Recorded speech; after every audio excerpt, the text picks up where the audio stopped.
Hey guys, welcome back to the channel.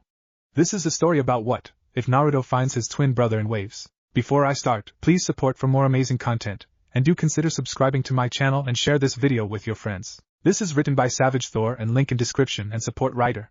Let's start the video. I'll rip you apart. The enraged scream echoed around the incomplete bridge.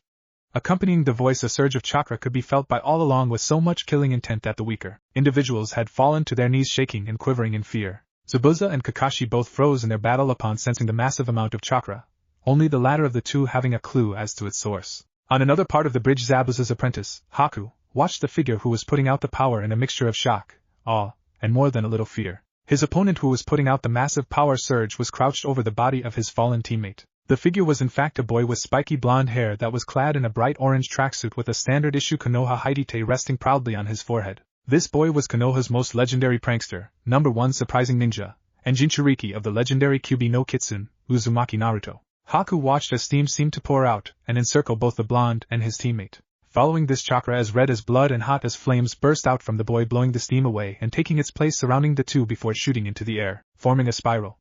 Haku recoiled as the chakra seemed to form the head of a grinning kitsune. What is this? Chakra shouldn't just change like that. And this bloodlust it's emitting is unreal, thought Haku as a shiver ran down his spine and he had to fight a sudden urge to run and hide. The seal has it broken, thought Kakashi as he felt the power he hadn't felt in 13 years washed over him. No, the seal's still intact, though it's probably weakened. Regardless, I'll have to finish this now, thought Kakashi, before pulling a scroll from one of the holders on his vest. Naruto, however, noticed none of this as he stared over the fallen form of his teammate. As he looked down, however, the image of his teammate was replaced by the form of a woman. The woman was lying in a pool of her own blood and her white kimono was stained crimson as her blood covered her body. Her long hair was stuck to her face and he couldn't tell if red was her natural color or if it was just more blood covering it. He blinked and the woman was gone and the still form of his teammate was back. His fist clenched at his sides as his head spun with images of his past. With each new image his fist clenched tighter before he began drawing blood. His teeth ground together, as the pain seemed to intensify. Unseen by anyone, a seal had become visible on the back of the blonde's neck and began to pulse rapidly before shattering just as the head of the kitsune dispersed. Within the safety of his mirrors, Haku watched as the red chakra dispersed, giving a clear view of his opponent. He now sported what looked like claws on both his hands and feet. His canines had also lengthened and turned into fangs while his whisker marks grew more pronounced. His eyes had been the greatest change as his once soulful blue eyes had changed, becoming blood red with an animalistic black slit for the pupil. As the changes stopped, Haku was surprised to see the senbon he'd thrown being forced out of the blonde's body. As the needles fell to the ground, steam began to cover the wounds before each of them sealed up, not even leaving a scar. He's coming, thought Haku as he watched the boy's legs tense. Sure enough, Naruto attacked. What Haku didn't expect, however, was that the boy was off like a rocket. As it was, he just barely managed to leap from that mirror into another before Naruto managed to shatter it in one punch. From his position above the boy, he plunged down, hoping to drive his senbon through the boy's head. He was quite surprised, however, when the boy not only dodged but flipped himself out of the way of the attack, doing a corkscrew maneuver in midair. Landing in front of another mirror, Naruto frowned as he noticed his opponent trying to escape to another mirror. Unfortunately for Haku, Naruto had no desire to let him escape. Grabbing his opponent by the arm, he halted his escape before it could even truly begin. Naruto smiled a feral smile before cocking his right arm back, reeling his chakra covering his fist. His left hand began to glow as well as he tightened his grip. With a grunt, he spun Haku around and let loose with a roar before his punch connected with the center of his opponent's mask. There was a slight pause before his hand released and Haku went flying backwards, crashing through and destroying another mirror before hitting the ground, bouncing and skidding for a good 5 feet before coming to a stop. Haku coughed as he slowly picked himself off the ground, holding his abused ribs, his shattered mask slowly falling to the ground. Red eyes narrowing, the blonde Genin charged forward, ready to put an end to his enemy's existence. As he neared, he leapt forward, his right arm hanging behind him slightly, his clawed hand poised to strike. Haku, seeing him coming and knowing he couldn't win, resigned himself to his fate just as the last pieces of his mask fell off of him. Red eyes widening, the boy managed to pull his hand into a fist before coming to a stop, his fist barely an inch away from Haku's face. Why you? The strangled word left his mouth before he noticed as the two stared each other down. At the same time, on the other side of the bridge, Kakashi, dabbing a finger into his bloody chest, unrolled his scroll, running the blood along it. Once satisfied, he quickly rolled it back up before quickly making a few seals. Kuchio's no jutsu, whispered the copy Nin whilst simultaneously slamming his hands and the scroll on the ground. No matter what you do, nothing will matter. I have you trapped in my jutsu, Kakashi said, Zabuza, his voice echoing all around. A series of seals appeared in place of the scroll before shooting off into the mist, tearing up the ground as they went. In less than a minute the mist began to clear slowly as Kakashi could now make out the form of Zabuza with a pack of dogs biting into him and holding him down. If your eyes don't work, just use your nose, said Kakashi, smirking under his mask. Looking ahead of himself, he saw Zabuza, 2 dogs biting into each of his legs, one on his right arm, one, a small pug, hanging from the tie of his hidite, and finally one massive bulldog biting into his left shoulder while his forepaws secured the Nukenin's arms. That's what happens when you have your eyes shut in the mist, lectured Kakashi while motioning to the pack of dogs. This summoning is specifically for tracking down an opponent. The reason I purposely let my blood spill twice was for the sole purpose of getting your weapon soaked in my blood. These are my Chunin dogs, their sense of smell exceeds that of all other dogs. So it seems that you are the one trapped my jutsu. The mist has cleared. Zabuza, your future is death. Finished Kakashi. My future is death? Said Zabuza with a scoff. I'm sick of your bullshit. Your ambition was too great. You abandoned Mizuno Kuni and became a Nukenin, with your story even reaching the Hidden Leaf. On top of this, your attempted coup d'etat and the assassination of the Mizukage both failed. Needing money for revenge as well as needing to avoid the Hunter Nin, you ended up having to attach yourself to slime like Gato. Spoke Kakashi quietly. Ox, hare, monkey, thought Kakashi while going through seals. As soon as he finished, the seal's chakra began to surround him as well as covering his hands soon before the sound of 1,000 birds chirping began to fill the air. Raikiri! Exclaimed Kakashi, holding his wrist with his left hand as the chakra formed around his hand. I'll say this one more time, Zabuza. Surrender, your future is death. The sounds of Kakashi's jutsu echoed around the bridge, catching the attention of everyone around. Haku, seeing Zabuza in trouble, tried to create an ice mirror only for Naruto to move faster than the seals could be formed and punching the ice manipulator in the stomach with enough force to knock him out. On another part of the bridge, Haruno Sakura let out a sigh of relief at the clearing mist. She along with Tazuna had both been sent to their knees shivering when the strange chakra as well as that killing intent had washed over them. She had been worried about her teammates, more specifically a certain black-haired one. While normally she would be the #1 supporter of the boy's superiority, she knew instinctively the boy had no chance against whoever had put out that power. Looking around, her breath hitched as she couldn't spot Sasuke, but she could see both Kakashi and Naruto standing over their opponents. Kakashi sighed as he removed his hand from Zabuza's dying body. Not even a second after the appendage was removed, Zabuza crumpled to the ground, his sword falling from his grip. Looking up towards the sky, the Nukenin managed to have a small smile emerge on his face. "Nah, Kakashi," spoke Zabuza, catching the copy nin's attention. "There's a scroll in my pouch. Do me a favor and give it to Haku, will you? I can't die without handing it to the only child I have," finished the man before coughing out a small amount of blood. "Sure. May you find peace in the next life," said Kakashi, getting a laugh from the man. "Nah, I'd rather go to hell, at least that way I can keep fighting," said the man. "Well, look at this. Seems the famed demon of the mist was nothing more than a baby demon," came a mocking voice from the other end of the unfinished bridge. "Still, even if you'd have one, I'd have still killed you anyway.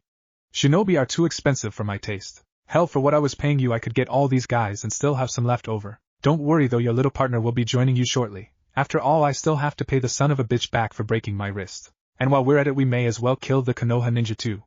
Make sure the girl lives. Pink hair is quite exotic after all. I'm sure she'll make a decent." Anything else the man wanted to say was cut off as he suddenly found a kunai buried within the flesh of his stomach. Following the kunai's path, Kakashi found himself looking into the icy blue eyes of his orange-clad student. Boom! The single word whispered by the blonde carried over the silent bridge, allowing everyone to hear. The 2 explosive tags wrapped around the kunai's handle lit and unraveled a bit before detonating, Gato's body being blown to pieces. Seeing this, the blonde managed to let a smirk play across his face before falling onto his back as the darkness of unconsciousness claimed him. "Start now." The sounds of dripping water echoed throughout his surroundings.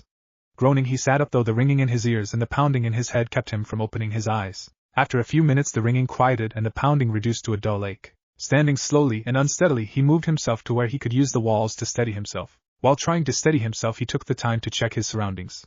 He appeared to be in a sewer, judging by the water that stopped about 2 inches above his ankles. Pipes hung from the ceiling, both blue and red in color. The blue pipes, he noticed, had cracks all over them, though he could also see some closing up. After finally settling himself, he pushed off the walls and, seeing only one way to go, walked forward. He eventually found himself in a large chamber. At the other side of the chamber was a large gate at least 15 meters, 49 feet, in height. The gate had 2 doors that were closed shut and had a single strip of paper in the center.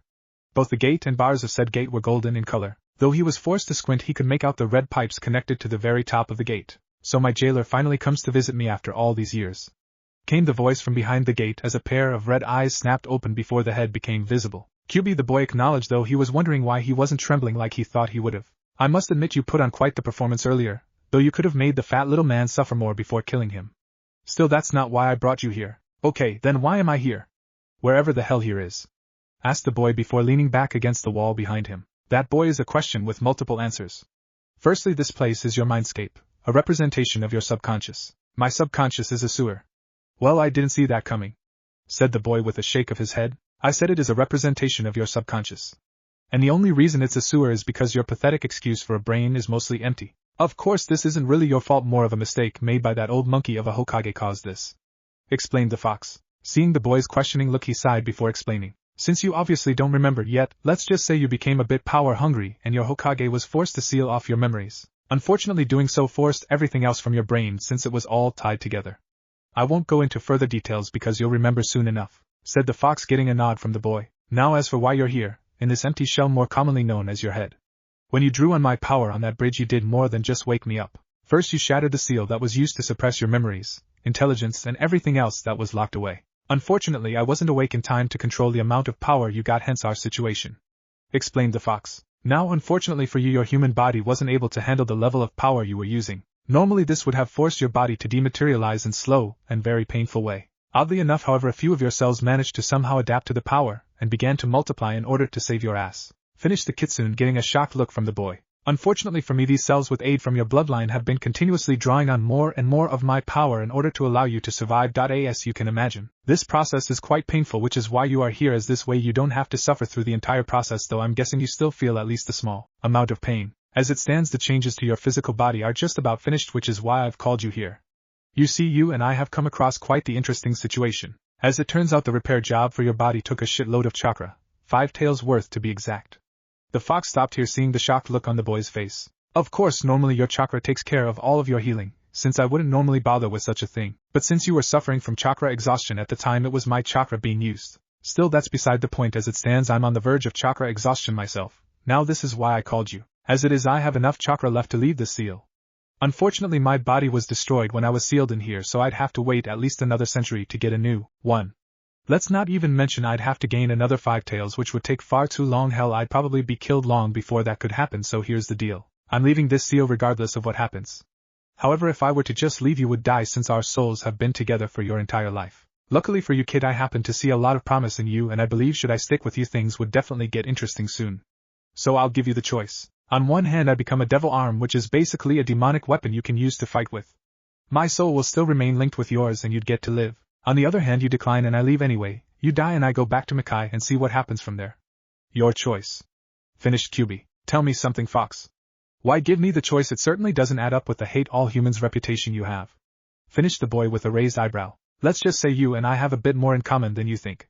As for my reputation, you more than anyone should know not to believe everything you hear," replied the fox. "Okay, this devil arm thing, how does that work?" "A devil arm is a living weapon that is a manifestation of a defeated demon's soul or power. Now, since I was defeated by a team composed of yourself and your yandame, this would allow you to use me as a devil arm. What you basically have to do is absorb my soul into yourself.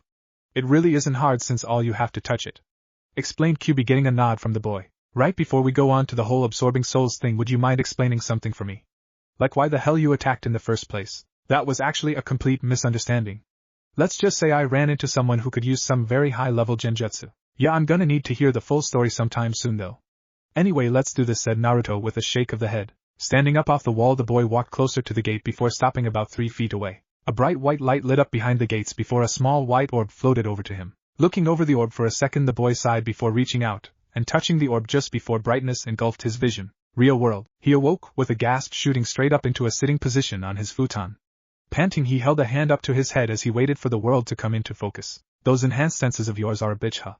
Don't worry though, you'll get used to it soon. Also, I would refrain from using any chakra until at least tomorrow, since what was left of mine is being absorbed into your new chakra reserves," said QB, catching his attention. "You know, you could have warned me about that earlier, Baka Kitsune," replied Naruto mentally. "True, but it wouldn't have been as much fun as seeing you discover these things on your own," explained QB with a chuckle before his voice faded away. After a few minutes, it seemed the world decided to stop spinning and the ringing in his ears finally came to a stop. Looking down at himself, he was surprised he was only wearing a pair of shorts, but quickly shrugged it off. Standing to his feet and opening the door, he was a bit shocked to find Inari standing in front of the door, though he looked shorter than he had before, which he also shrugged off, figuring he'd just gotten taller. That was as far as he got, as Inari, upon seeing him up and about, began jumping around and asking questions in what had to be one of the loudest voices possible. "It's good to see you two, kid. Now calm down and talk quieter, would you? My head's killing me," said Naruto, getting a quick nod from the boy, who made a mental note to talk at a lower volume to compensate for his hero's headache. "Also, could you get some tea for me and sit it in the kitchen, while I head to the bathroom real quick?" said the boy, getting a nod from Inari, who proceeded to do as asked. After making his way to the bathroom, Naruto proceeded to do his business before splashing some water on his face. Taking a moment to check his reflection, the boy gasped at the face that stared back at him. Gone was the untamable blonde hair that he'd grown up with, replaced by dark white hair which had somehow become tamed and now fell around his head, some of which covering his left eye. Another thing that caught his attention was the absence of what he thought had been his birthmarks. The markings that had once been on each side of his face that told everyone knowledgeable that he was the QB vessel were gone. In their place was unmarked skin, making it seem as if they'd never even been there. He also noticed that some of the baby fat that had once been on his face had also burned away. Now instead of what some girls had once called a cute kid was what he had to say was one hell of a good-looking young man. And, come on, I know I'm not the only dude that's ever thought that about himself, so stop looking like that. Thankfully the blue eyes that he loved so much were still in their rightful place. After he finished taking stock of himself, and had brushed his teeth, he proceeded down into the kitchen. Upon entering the doorway to the kitchen he froze, seeing everyone seated around the table. Seeing the shocked looks on the faces of everyone save Inari, he shrugged before sitting in the empty seat next to Inari, and grabbing the tea sitting in front of him. Sakura's reaction did amuse him though, as she just sat there gaping, her mouth open slightly as a bit of drool escaped. "It's good to finally see you up, Naruto," said Kakashi, recovering from his shock and breaking the silence from behind the cover of his ever-present book. "How long have I been out, and what's been going on since I passed out?" asked the now white-haired Genin. "You've been out for a week today. After you killed Gato on the bridge, his thugs flipped out. Fortunately the villagers arrived before anything could happen and the thugs ran away. Since then not much has happened except for the bridge being finished," said Kakashi, getting a nod from the blonde. "What happened to Haku?" "She's out with Tsunami at the moment. You didn't really injure her that badly, so she was up and running the next day. She's actually the one that's been taking care of you since she has the greatest medical experience," explained the masked Jounin, getting a nod from the boy once again. "Anyway, since you're up, we'll leave as soon as your nurse gives her consent," said Kakashi jokingly. "Maybe it'll take a while and I can convince her to give me sponge bath," said Naruto with a smirk, causing Kakashi to giggle perversely while Sakura blushed. "Seriously though, thanks to my bloodline I should be recovered by tomorrow," said Naruto, getting shocked looks from Kakashi and Sakura while Sasuke looked up in interest. "I didn't know you had a bloodline," said Sakura quietly. "Not many people do, since it's nothing fancy like a Dijitsu or an elemental bloodline. My bloodline, simply put, is a greater ability to heal, and unlike most it's active at birth, so no one would know unless they see it at work," said Naruto with a shrug. "And that's not much of a bloodline though," said Sasuke with a smirk. "Yo, well, not everyone has the eyes of a monkey. Seriously though, my bloodline's the reason I have so much stamina. Since I heal quicker, I can train longer and harder than everyone else. I can recover from chakra exhaustion in a single night, whereas it took Kakashi-sensei a week. If that's not good enough, it will keep any girlfriend happy since I can go longer and recover faster than anyone else," said Naruto, smirking at the end once again, causing Kakashi to giggle and Sakura to blush deeply. "If what you say is true, then you should have been up days ago since you were suffering chakra exhaustion though," said Sasuke with a scowl. "Wrong team. That was power overload, not something minor like chakra exhaustion," retorted the white-haired Genin as he sat his empty teacup down. "Power overload?" questioned Sakura, finally adding her 2 cents to the conversation. With a sigh, Naruto answered the girl's question. "Power overload is when you have so much power running through your system that it starts to damage your body, like the effects of opening the Hashimen," explained the white-haired Genin, causing Kakashi's single exposed eye to widen. "What are the Hashimen?" questioned Sakura while Sasuke looked unfeigning indifference, though you could see his interest in his eyes. "The Hashimen, or the 8 gates, are the valves responsible for regulating chakra through the chakra circulatory system," started Kakashi, catching the attention of the 2 Genin. "The Hashimen are basically limiters, as the human body can only handle so much abuse. However, it is possible to open the Hashimen, but doing so brings harm to the body since it pushes you past your normal limits. After a certain point, the power began tearing your muscles. The final gate, however, Shimon, Death Gate, can even give someone the power equivalent of a Hokage for a short period of time. Unfortunately, said person will die after opening it. That's why opening the Hashimen has been dubbed as a Kenjutsu," explained Kakashi, finishing his lesson for today while looking at his white-haired student. "Tell me, Naruto, how do you even learn of the Hashimen's existence? Such things aren't taught in the academy," said Kakashi, getting a sad smile from the blonde. "It's one of the many things my mother taught me. Apparently my father left instructions for me, so she had started teaching me when I had turned 3, said the white-haired Genin as he filled his cup full of tea. "But I thought," started Sakura before she was cut off, "that I was an orphan," said Naruto, getting a nod from Sakura. "My mom was killed when I was 7, a few months after I first started the academy," said Naruto, getting shocked looks from his teammates, Inari, as well as Haku and Tsunami, who had just come in behind him. Still, seeing the boy wasn't going to say anything else about it, everyone left it alone. "Anyway, I'm gonna go ahead and go back to sleep. For some reason I heal faster when I'm sleeping," said Naruto before placing down his now empty cup. As he went to stand, however, a fresh wave of pain racked his body, forcing him to grit his teeth. After a few moments the pain once again dulled to a dull ache, allowing him to stand to his feet, albeit unsteadily. Haku, seeing this, was quick to help steady the boy and escort him to the room he'd been given. It didn't take long for them to make it back to the room, or for them to get the boy situated into his futon. though to the credit of both teens they each managed to hide the blushes on their faces. You should rest for the day, Naruto-kun. You're still not in any shape to be moving around too much. Still, you should be up and about by tomorrow thanks to your bloodline, said Haku, breaking the silence. Kakashi told me you were the one taking care of me while I was out, thanks for that, said Naruto quietly. It was nothing, Naruto-kun. If anything, I should be thanking you, said Haku, much to the boy's shock. You could have killed me on that bridge, yet you didn't even when I asked you to. Even more, you stopped me from making a move that would have undoubtedly killed me. And even though Zabuza-san died, he was happy since I lived, which is all he really wanted, said Haku quietly. So what will you do now? Asked Naruto after a few minutes, breaking the peaceful silence. Tsunami-san has offered to let me stay here if I wanted. But I was thinking that perhaps I could accompany you back to your village, maybe become a real medic nin like I always wanted, said Haku while smiling down at the blonde. I'd like that, said the blonde tiredly. Me too, you know you're my first real friend, said Haku, the words snapping Naruto right back into awareness. I had always thought Zabuza-san only saw me as a weapon. But he saw me as family, a daughter even. Meizu and Gozu were like my older brothers. She continued in a quiet voice. You though are my first real friend, the first person to ever tell me I was more than a weapon. You even called me beautiful when we first met. I wish to keep this bond, the girl finished quietly, getting a small smile from the white-haired genin just before he passed out. 2 days later, and the Leaf Nin and Haku were gathered at the bridge with what seemed like the entire village ready to see them off. Naruto had been up and fully recovered the day before. After a light workout to stretch out his muscles, he had discovered that his body worked far better than it had before. He was stronger, faster, and more agile. His bloodline ability had also improved since he healed much quicker than before, judging by how quick he recovered his chakra at least. He had also taken the time to try out his new devil arm, aka Kyubi. The devil arm took the form of a pair of gauntlets and greaves. The gauntlets seemed more looked like a pair of gloves, though they were a type of odd metal and had claws where his fingers would be. They were black in color, and had odd lines designed into them. The left hand had red lines while the right had blue ones. Imagine the Beowulf gauntlets from DMC3. The greaves were like a pair of boots, though instead of being flat-footed they were like paws and also had claws on them. Like the gauntlets, the greaves had lines designed on them, though these were an earthy brown color. When he asked Kyubi about it, he found that the lines represented a certain power he held in life.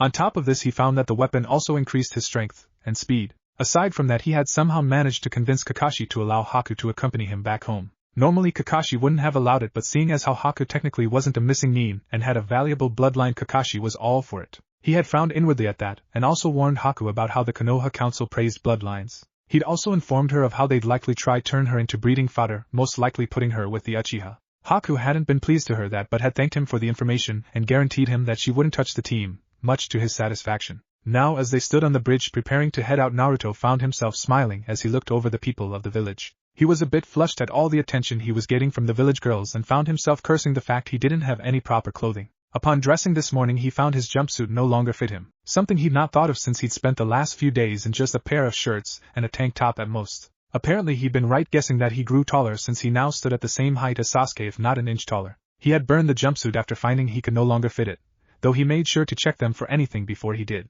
He had gotten Sasuke to lend him a pair of shorts for the trip home. Along with this, he wore a black tank top which allowed for his muscled arms to be seen. He finished his look with his hidete, which rested in its place on his forehead, though the left side was hidden by his hair. He didn't mind that though, since the leaf symbol could still be seen on it. He was broken out of his thoughts by the sound of Inari sniffling. Looking down at the kid who'd come to see him as an older brother, he calmly patted the boy on the head before smiling down at him. You know it's okay to cry when you're happy, said the white-haired genin before he was glomped by the kid who was now crying into his shirt. You're gonna come visit one day, right?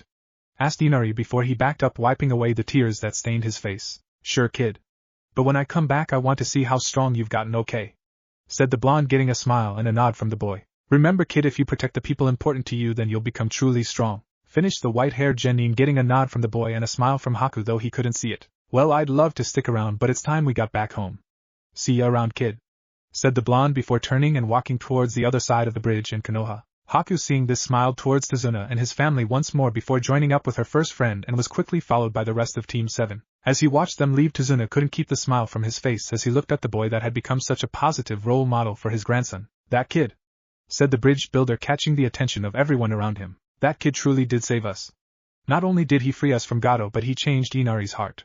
And in doing so created a bridge called Hope for a Dying Country, finished Tazuna with a smile. Speaking of bridges, we still need to name this one, said one of the men who worked on the bridge. How about the super awesome bridge that Tazuna built, said Tazuna, getting laughs from the people at the name. How about the great Naruto bridge named after the hero of Wave, said Inari. You want to name the bridge Fish Cake, said one of the villagers. No, his name means maelstrom, said Inari, getting nods from the people before they cheered their approval. You know this wasn't bad for our first real mission, said Naruto with a smile. Yeah, but I can't help but think things are going to get boring again, said Sakura, getting a laugh from the boy and a grunt from her raven-haired teammate. Now we're just starting our careers.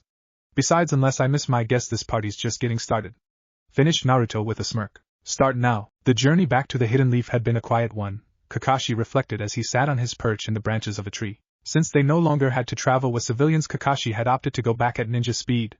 This of course meant hopping through the trees. This of course kept Sakura from talking, since with her small reserves and stamina she had to force her concentration on the tree hopping. She didn't even talk much when they rested, which he realized was only because she didn't have the energy to run her mouth. Sasuke, as always, had been quiet the entire trip, though the smirk on his face showed his obvious pleasure at having activated his Sharingan. He had noticed that Sasuke had been practicing on activating and deactivating it, pretty much just playing with it really. Naruto, oddly enough, had also been a quiet one.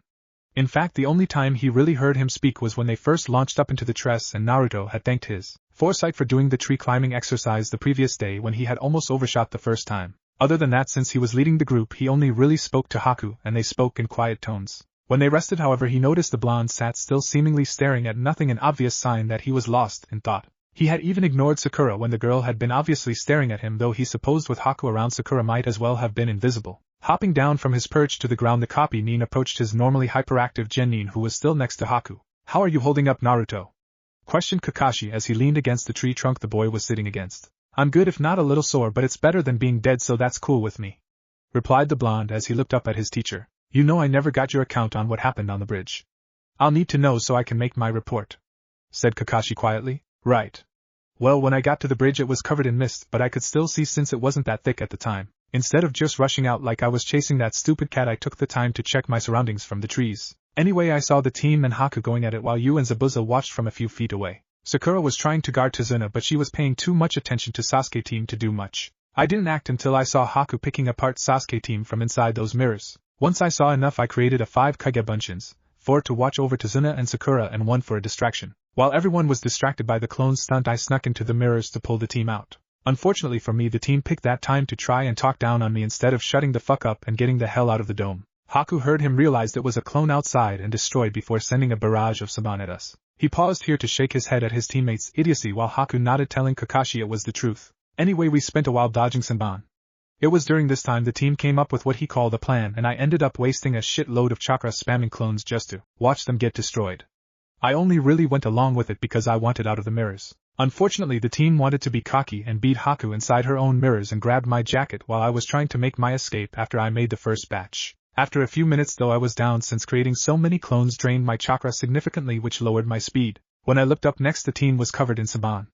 I shouldn't have been surprised, but I was, for the simple fact that he was standing in front of me blocking me from Haku. After that he started talking nonsense about how he wasn't supposed to die until he killed his brother. It was at that point that the headache started and I was forced to close my eyes to fight it off. When I opened them though, I didn't see Sasuke lying there. I saw my mother lying in a puddle of her own blood, but when I blinked again she was gone and Sasuke back. Something inside me just snapped at that point, which I would later find out was because of a seal breaking. Anyway, I somehow managed to draw on that chakra and beat Haku. We were talking since I managed to break her mask and recognized her when we felt this massive amount of chakra build up. Haku tensed as if to leave and I knocked her out before she could. Everything after that you already know, finished Naruto, getting a nod from his sensei, who looked down and thought, your story matches almost exactly with Sasuke's for the most part.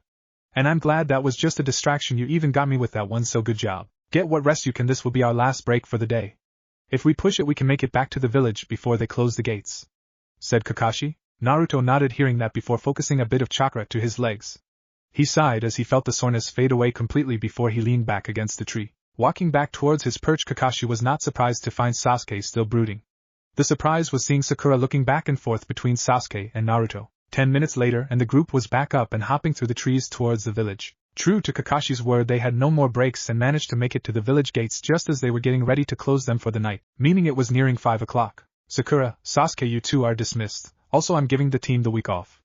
Naruto, you will accompany Haku and I to the tower, said Kakashi, getting nods from the group. The trip to the tower was an odd one for Naruto. While walking through the streets he noticed that for once he wasn't on the receiving end of the cold stares he always got. In fact, when people looked at him, all he saw were looks of curiosity like one would get when looking upon a stranger. The more observant of the villagers were even nodding in his direction when seeing his Haidite. It felt good, and if this is how the old man felt whenever he walked down the street, then Hokage was definitely what he wanted to be. Upon arriving at the tower they were immediately let in the doors. Even the old man's secretary had quickly told Sandaime they were there. This, he mused, was most likely due to Kakashi's presence. Entering the old man's office, the white-haired genin noticed nothing had changed in his absence. Even the paperwork was the same height. Kakashi, glad to see you're back. I trust your mission went well," said Sarutobi, glancing up from paperwork. "Actually, Hokage-sama, it upgraded into an A rank," said Kakashi. Sarutobi froze over the document he was overlooking and focused hard eyes onto the man. Kakashi felt a chill go down his spine at seeing the look in the old man's eyes. Those weren't the eyes of the kind old man, but of the man nicknamed the God of Shinobi during the Shinobi Wars. "I'm sorry, Kakashi, my hearing must be going bad. For a second I thought you said it upgraded into an A rank mission," said Sarutobi, though the coldness of his eyes or the steel in his voice stayed, daring Kakashi to confirm what he heard. "No sir, you heard correctly," confirmed Kakashi, with his single exposed eye staring back into those of his Hokage. "I want your report as soon as I dismiss the two that came with you," said Sarutobi with a certain edge in his voice that wasn't there earlier. "So what can I help you two with?" asked the old man, now addressing the two youths. "I'm hurt, old man. I leave for barely a month and you don't even recognize me," said Naruto, flopping down into a chair that was in front of him. Naruto, you know how much you've changed while we were away," said Kakashi, causing Sarutobi's eyes to go wide. "Naruto, what in the world happened to you?" asked Sarutobi as he took in the changes that his surrogate grandson had undergone. "Well, to make a long story short, I broke the memory suppressor seal, woke up the fox, and drained his powers, suffered power overload and had my bloodline fix my body up from damn near critical.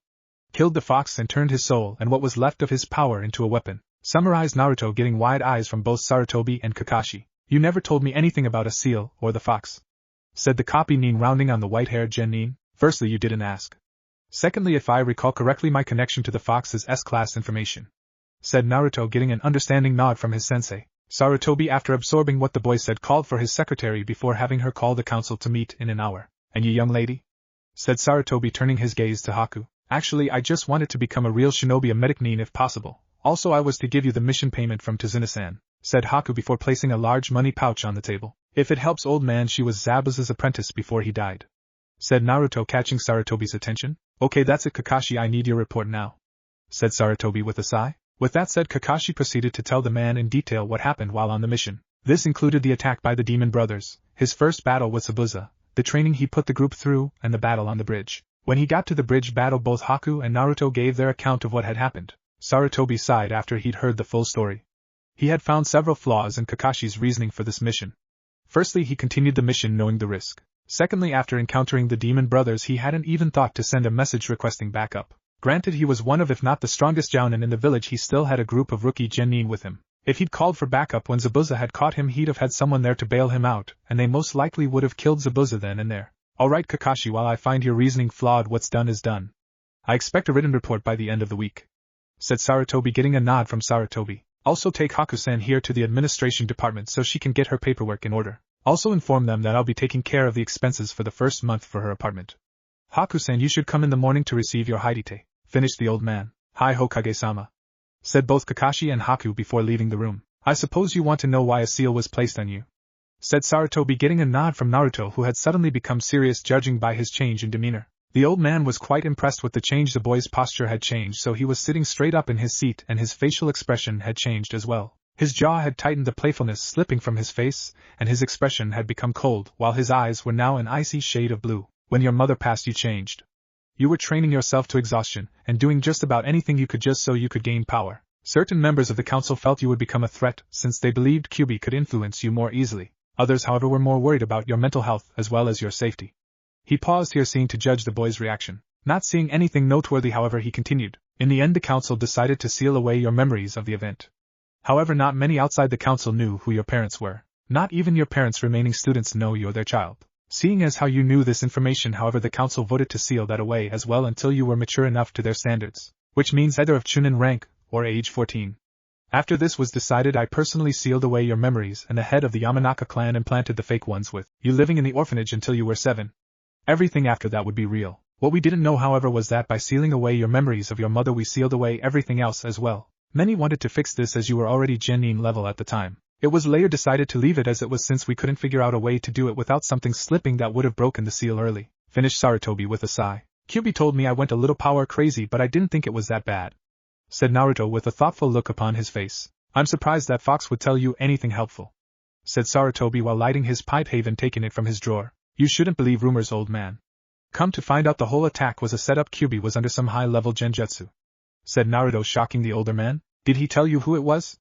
Asked Sarutobi, getting a nod from the boy. Somebody named Madara, Uchiha Madara, said Naruto, almost sending the old man into cardiac arrest. A knock on door interrupted them before anything else could be said. After allowing the person on the other side to enter, they were notified that the council had gathered by a Chunin. Standing to his feet, the old man dismissed Naruto before telling him he'd have to retake his picture for his ninja ID since his look had changed, and that he'd make the appointment. Standing to his feet and now relaxed, Naruto let the cold as ice expression drop from his face. Stretching out a bit, he called out to the old man before he could leave. Aji-san, I'm going back home, so I need the keys, said the boy, getting a shocked look from the old man. Chuckling, the old man moved over to the pictures hanging behind his desk and took down the one over the fourth. After a few quick seals, the genjutsu covering the wall dispelled, showing the safe installed in the wall. Since you're going home, I'll give you everything left to you now, said Sarutobi, getting a nod from the boy. Channeling a bit of chakra into the safe, he watched as it opened with a click sound. Digging into the safe, he pulled out a small metal box before placing it onto the desk. Reaching in once more, he pulled out 4 scrolls before digging back in and pulling out 3 more, as well as a folder and a sheet of paper. Okay, for starters, inside the box you'll find the keys to the house as well as to your Kushina's shop, said Sarutobi, getting a nod from the boy. You'll also find both of your parents' hidetes. Your mother has 2 in there, one from Konoha and one from Whirlpool. Your father only has the one, said Sandane, getting another nod from the boy. In the folder you'll find everything needed for the shop as well as the deed since it was left to you. You'll also find the designs for the outfit she wanted you to wear when you became a shinobi. He paused here, getting another nod from the blonde. Now Minato left these scrolls to you.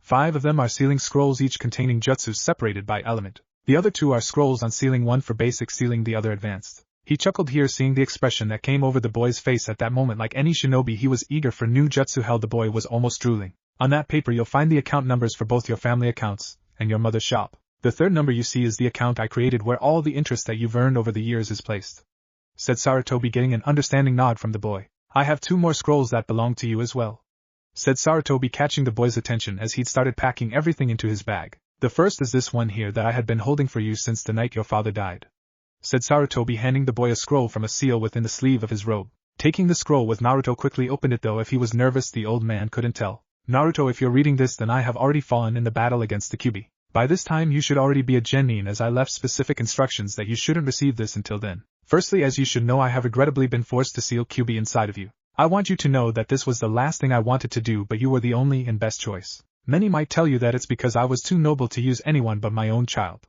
I'll tell you now, though, that's not the full truth. While it's true that I wouldn't have done it to anyone else, that wasn't the reason for doing it for you. The truth was you were chosen due to our Kekkei Genkai. By this time you should have been getting ready to undergo the trails, so you should know the origin of our clan and bloodlines in general. Anyway, after consulting with the Toad boss Gamabunta and the Elder Toad, I found out that with our bloodline you would be able to drain away Kyubi's power. I also realize, of course, that a normal human body is incapable of this, since demonic energy would force a human body to destroy itself from the inside. However, since our bloodline revolves around healing, I knew this wouldn't work on you and would only force your bloodline to work harder. Basically, I was told that if necessary the bloodline would change you to the match purest of our clan, the first person to bear the bloodline. That's why I made it so the fox's power would constantly leak into your system. I also made sure the fox would sleep until you actually pulled so much chakra from him that you suffered from power overdose. The bloodline would then draw on more of the fox's power to heal you. At this point you should be drawn to the fox's cage and be able to turn his ass into a devil arm. Luckily you have your mother to help you through this. You should be proud, my son, for you are the true hero of this village. While I may have sealed away the fox, it is you, my son, that will kill it, which is what our clan does best anyway. Still, I fear that tough times lay ahead for you if what my gut instinct is right, which it always is when it comes to trouble. I have also arranged for your godfather Jiraiya to let you be the one to sign the Toad contract for your generation. I don't know if you know this or not, but he is also the man who gave us the idea for your name. Your name came from the lead character of one of his first book, which was a semi-autobiography about his life. I don't have much time left, as I can feel Kyubi's approach. With that said, I must ask one more thing of you. That is to not take on the name of our clan until you become of Jounin level, and instead take the original name of our clan until such a time when either the Hokage, Sarutobi Gigi, or Jiraiya determines you are ready. I love you dearly, my son, as I love your mother. The fact that I won't get the privilege to see you grow tears at my heart and soul. Yet I am content with the knowledge that through my sacrifice you and your mother will live, and along with you our village will as well. Love always, your father, Namikaze Minato, Yandame Hokage. Naruto looked up with a sad smile after reading that before rolling the scroll up and placing it in his back. Looking up at his grandfather figure, he couldn't help but chuckle before looking out at the monument. He knew Gigi, said the boy, quietly catching the attention of the older man. He planned everything out perfectly. Sealing Kyubi was just the first stage. The plan was to drain the fox of his power from jump. He knew my bloodline would take care of any nasty effects. He knew I'd eventually tap into the fox's power, and made sure it would sleep until I had a case of power overdose. Genius!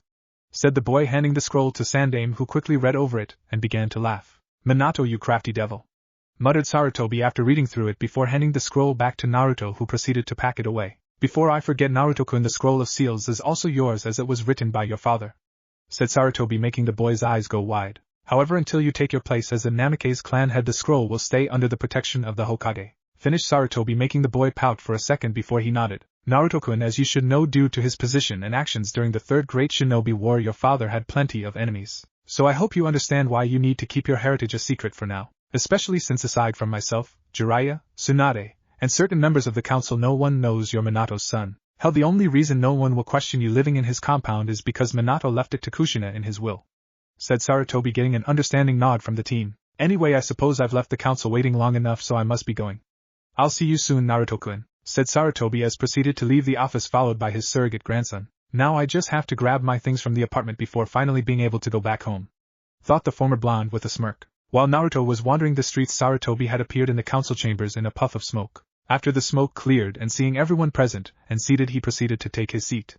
The Konoha council was an odd one. They had a seat for each shinobi clan, the only empty ones being due to the absence of the Senju, Namikaze, and Uchiha clans not having a representative. 10 seats were taken by prominent civilians, 3 for the elders and 1 for the Hokage. You know, Sarutobi, it's rude to call a meeting and make us wait 15 minutes before showing up yourself, said Koharu, sending a glare at her teammate. Yes, well, something more important came up, said Sarutobi, shocking everyone as he was never one to talk like that. I just left a meeting with Uzumaki Naruto. During his last mission to Wave Country, he killed Kyuubi, said Sarutobi, much to everyone's shock. Not only that, but he broke the memory suppressor in doing so I was giving him his inheritance, explained Sarutobi. He killed Kyuubi? How the hell did he do that? Questioned the head of the Yamanaka clan. Chakra exhaustion, said Sarutobi with a smirk, further shocking the council before he proceeded to explain how, as well as Yandaime's plan. Before anyone could celebrate, however, he spoke up. Before Kyuubi died, however, he informed Naruto that the attack was not of his own will, but he was under a high-level genjutsu. I tell you who the real perpetrator was, but I don't want that knowledge leaking, so I'll keep that to myself for the moment, said Sarutobi, sobering up the entire room. I will, however, allow you to inform your families and clans of these events within the privacy of your homes. However, I don't want it mentioned within the streets for just anyone to hear. If that man has spies in the village, there's no telling what he would do upon finding out, said Sarutobi, getting murmurs of agreement. I do, however, hope that some of you now see the error of your ways. Still, I expect the boy to be treated with the respect that the hero of our village deserves, continued the Sandaime, getting more murmurs from the crowd. On a brighter note, however, Naruto also convinced the adoptive daughter of Momochi Zabuza to join our village as a medicine, a girl who possesses a powerful elemental bloodline and is her clan's only survivor, said Sarutobi as several people started talking in excited tones. However, after a discussion with the girl, I have agreed that the council will not try and pressure her into having children or try arranging relationships for her. Her only focus at the moment is her career as a shinobi. I have also agreed that should the council pressure her, that she would have free travel rights and be allowed to leave without problem to travel, much like my 2 students, finished Sarutobi, making several people wince upon hearing that. And what of Naruto-sama? Came the question from the head of the Aburame clan, Aburame Shibi. Naruto has expressed his wishes to revive his clan. However, he also asked that the council stay out of it, as was the original deal with Kushina, said Sarutobi, who was inwardly smirking. Naruto hadn't said anything about reviving his clan, but it was one of the things Kushina and Minato had planned on doing. I must also ask you not to try and force the girls from your families onto him. He said that he's not an Uchiha and doesn't want or need everything just handed to him, finished Sarutobi before dismissing the council and going home to inform his own family about this turn of events. As Sarutobi left, many on the council were still in shock over this turn of events. One man in particular was gritting his teeth in annoyance. He had just lost what could have been the perfect weapon. Without Kyuubi, the boy was just that, a boy, and the council would never allow him to have him now, especially since he'd killed the Kyuubi and became the hero Yandaime wanted him to be. It hadn't taken long for Naruto to reach his apartment. It took even less time for the boy to pack. He'd only taken a few things: his goggles and his team picture. He didn't really have anything else that he cared for in the rat hole. Leaving the apartment, he proceeded towards the districts of the more noteworthy clans. Unknown to most of the common villagers, there were only 4 clan compounds within the village walls. These compounds were those of the 4 noble clans or the founding families. These families are, of course, the Senju, Hyuga, Uchiha, and Namikaze clans. What most people don't know is that before the founding of Konoha, when the Senju brothers, who would later become known as the Shodai and Nidaime Hokages, had first decided to form a village, they immediately saw 3 clans that stood out from the rest. The Hyuga with their Byakugan and Jukin were ideal because of exactly how hard it was and still is to defeat a Hyuga at Taijutsu. The Uchiha with their Sharingan were perfect for ninjutsu, and since they were in the middle of the shinobi wars, they had tons of jutsu to share. Then there was the Namikaze clan, known all over the shinobi world as Seal Masters. It was for the sole reason that they survived the shinobi wars without having to shed blood. Since they sold seals to every village, it allowed them to remain neutral. Another plus was that no one wanted to run the risk of wiping them out due to the threat of all the other villages ganging up on them. When they had finally settled, the Uchiha and Hyuga had given districts in the east and western sides respectively. The Namikaze and Senju, however, had wanted to be away from the main part of the village, mostly due to their techniques, which could be dangerous in more populated areas. As such, the Shinju had built their compound in the north on top of a mountain. The Namikaze, however, had built their compound in the northwest near the mountain. Coming towards the mountain that had since been named the Hokage Mountain, Naruto paused and stared up at the faces on the cliff. The faces of the Hokages that would look over the village for eternity would mean no more than eternal protection to majority of the villagers and shinobi alike. However, as heir to the Namikaze clan, Naruto knew that the faces held another purpose, hiding the Senju clan estate from prying eyes. The fact that the evacuation tunnels are under the mountain, however, was known to all shinobi Chunin level or higher. Shaking himself from his thoughts, the boy quickly hooked a right before jumping into the trees. After 5 minutes of jumping through the tress of the village's inner forest, he hopped down from the trees, landing on the forest floor. Looking around for a bit, he frowned, seeing nothing but more trees around him. Maybe it's been too long and I undershot, thought the boy with a sigh. Focusing a small bit of chakra into his eyes, a trick he picked up in Wave, he focused his newly enhanced vision to find the house. He was surprised, however, to see nothing but a haze all around him. What the hell? Muttered the young genin, a confused expression on his face. The haze that you're seeing is the field for a genjutsu, spoke Kyubi, catching the attention of his former vessel. It seems you've picked up one of my abilities when you had all my power going through you. If you channel a bit more chakra, you'll be able to see through it. If I were you, however, I'd just go ahead and dispel it altogether. Finished Kyubi, catching Naruto by surprise, though he refused to show it. Okay, so I can see through genjutsu now. Anything else? Mentally asked the Namikaze heir. No, that's it. Like I said, you picked up one of my abilities, and I'm not too into illusions. I'm more of a fighter, as you know. I suppose it's good you got that one, though it would be embarrassing for you to get killed because of some genjutsu. Isn't that the reason you got killed in the first place? Retorted the boy. That was different. Firstly, I didn't have the ability active when the man used the genjutsu on me, since it wasn't an area genjutsu like you were just in. Secondly, while I was trapped, I couldn't break it for some odd reason. By the time I was out of it, I was so lost in my rage it had completely slipped my mind. Explained Kyubi, though Naruto could tell he was clearly still pissed off about that fact. Naruto smirked as he felt the fox's presence recede into the depths of his mind. Bringing his hands into the ram seal, he let out a surge of his chakra, breaking the genjutsu surrounding him. As the haze cleared, he cut the chakra flow to his eyes and watched as the estates came into view. Looking towards the gates, he took a moment to look them over. Like all the compounds in Konoha, this one had a stone wall going around the compound connected to each side of the gate. The gates themselves were a dark silver color with a skull in the center acting as the handle for each side. Walking up to the gates, Naruto planted his palm atop the skull and channeled a small amount of his chakra into it. The eyes of the skull flashed first black, then red, and glowed blue before the sound of breaking glass was heard. Pushing open the left side of the gate, he walked inside, closing the gate softly behind him. A stone path appeared from behind the gates with grass on either side.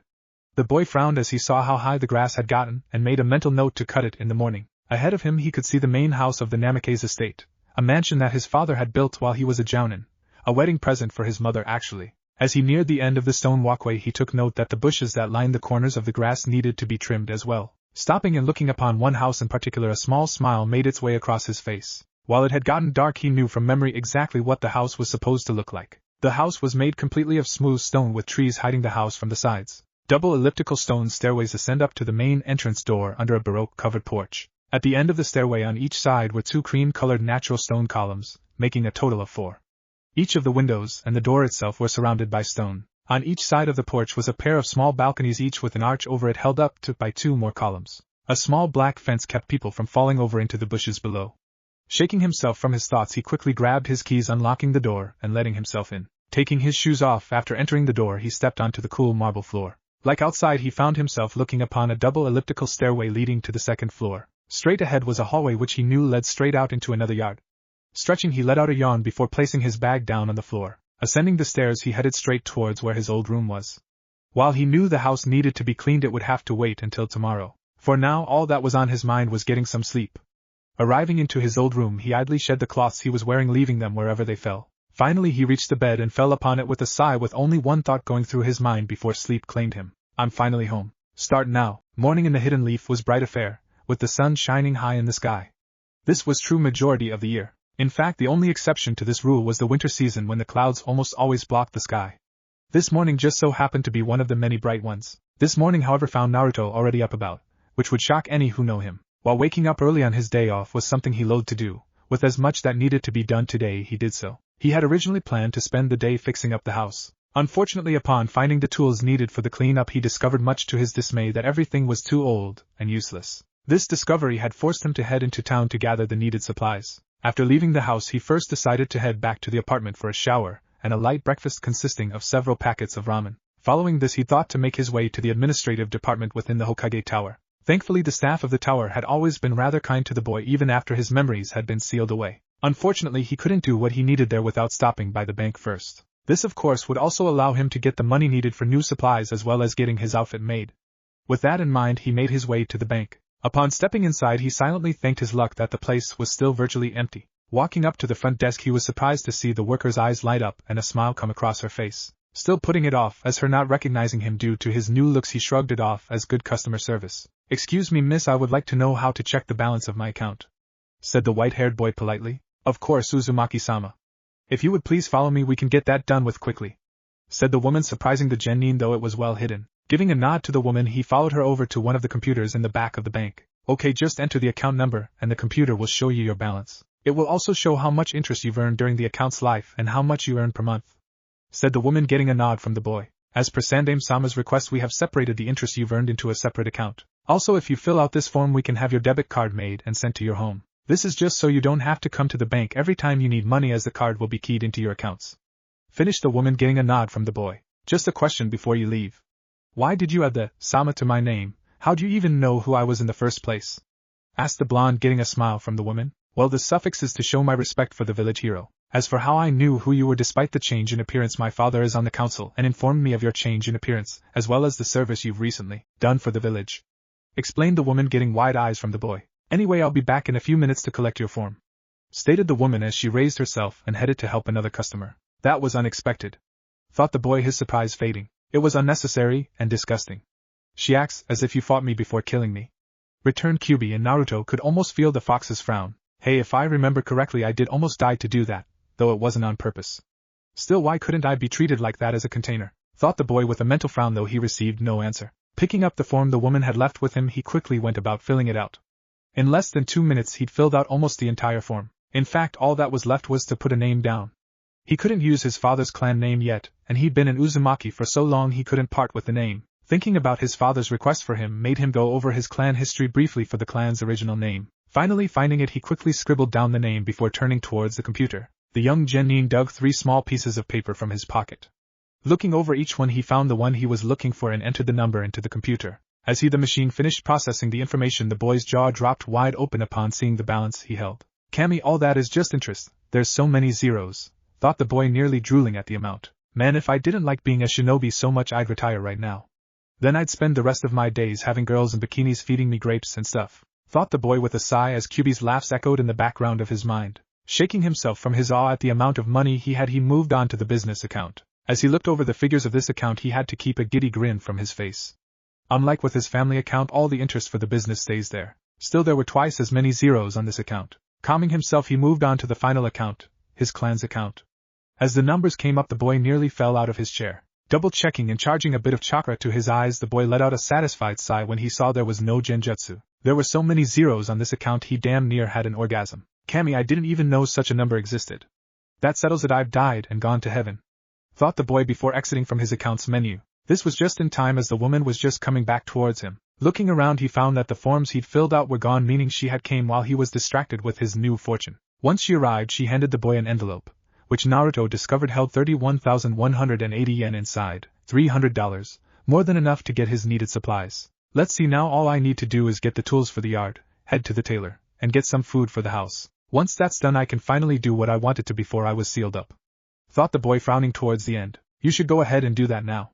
Your chakra has finally stabilized, so you can go ahead and create some clones and send them to finish your chores," said Kyubi. Naruto smirked at hearing the words he'd been waiting to hear for days. Hopping onto the roof of a building across from the bank, the blonde stopped and brought his hands up in the seal of the only real jutsu he knew. In a puff of smoke, 8 clones appeared, much to the boy's shock, as he'd only been trying for 3. "Since my chakra is no longer in your body, you're no longer straining yourself trying to force it out. As such, you have access to a lot more chakra than you're used to. You'll also find that it's easier to control your chakra now, since you'll no longer have to concentrate on it so much," explained Kyubi, getting a mental nod from the boy. "Okay, one of you head and get the outfit made. 3 of you head over to the flower shop and get some supplies to fix up the garden. The last 3 go get the supplies for the lawn. The last one head over to the tower and get the water and power turned back on. With his orders given, the boy dismissed his clones, watching them scatter to complete their tasks. As the clones went about their missions, the original roof hopped his way home. After 10 minutes of roof hopping and nearly 20 minutes walking, the boy finally reached his home. It took him nearly 5 minutes after that to reach the entrance for the shrine that was his destination. Looking upon the red and black torii gate marking the shrine's entrance, the boy felt a shiver crawl down his spine, especially seeing the stone gargoyles on each of its sides acting as guardians. Before he could move, however, the memory of one of his clones hit him after it was accidentally dispelled. That was interesting. No wonder Kage Bunshin is a kinjutsu. Anything learned by the clone transfers back to the original once the clone disperses. Muttered the genin. Shaking his head and regaining his focus, he took a deep breath, entered the shrine. Flashback no jutsu. A young red-haired woman watched with a smile as young boy no older than 7 destroyed the targets during his training. Thunderclaps echoed powerfully as if the kami themselves clapped every time a shot was fired. In the boy's hands were a pair of twin pistols, each firing off round after round into the practiced target. While learning to use guns was not a skill required for a ninja, it is required for those of the Namikaze bloodline. She was never told why before her husband died, just that it may be needed someday. Shaking herself from her thoughts, and seeing him about to reload, she decided the boy's training was done for the day. Naruto-chan, we're done for today, called the woman, getting an annoyed look from the boy. Oka-san, when are you going to stop calling me that? Asked the young boy as he proceeded to take the weapons apart. When you get your Haidite and prove to me you're not a little kid anymore, was the redhead's simple answer. Of course you'll have to go through the trials first. Once you make it through, I'll let you take the genin exam, said the woman, getting a nod from the boy. Do you know what the trials are like? Asked the young blonde as he finished packing away the weapons. They're not combat-based, if that's what you mean. Your father told me it was more of a spiritual test, or a test of self, said the woman. With how much you resemble your father, though, it should be a breeze, said the woman with a smile, getting a grin from the boy. Now go inside and get cleaned up. We're having dinner at the Hugas tonight. I'll have your cloths ready for you when you get out the shower, said the woman, getting a smile and a nod from the boy. Is that a blush I see, Naruto-chan? Thinking about your little girlfriend again? Teased the woman with a smile. Oka-san, yelled the boy, an embarrassed blush on his face, much to his mother's delight. Flashback no jutsu. Kai. Shaking himself from his thoughts, he looked up to find himself in front of the entrance to the shrine's main hall. The building was hidden underground, the entrance of which being hidden under a certain tile within the small shrine that was made in memorial to fallen clan heads. Sliding the door open, the white-haired boy winced as he was blinded by a flash of light. When the light cleared, he found himself standing in complete darkness, the single light shining onto him. So you have finally arrived, came the whispered words in the darkness. The softly spoken words echoed around him, sounding as if they were spoken by more than one voice at once. Naruto, the child of destiny, said one of the voices in a feminine tone, getting a raised eyebrow from the boy. He who will save the world, said another voice, this one more masculine and powerful in tone. Or destroy it, said another male voice, coldly, bringing an ominous silence that hung in the air. Child of destiny, huh? If I believed in destiny, I'd be nervous, said Naruto, smirking into the darkness. You don't believe in destiny, huh? Even after the events of that night? Said one of the male voices, making the genin's eyes narrow into the darkness. If I were you, I wouldn't speak anymore. Especially of things you have no knowledge of, said the boy, anger dripping from him in waves. Is that what you believe?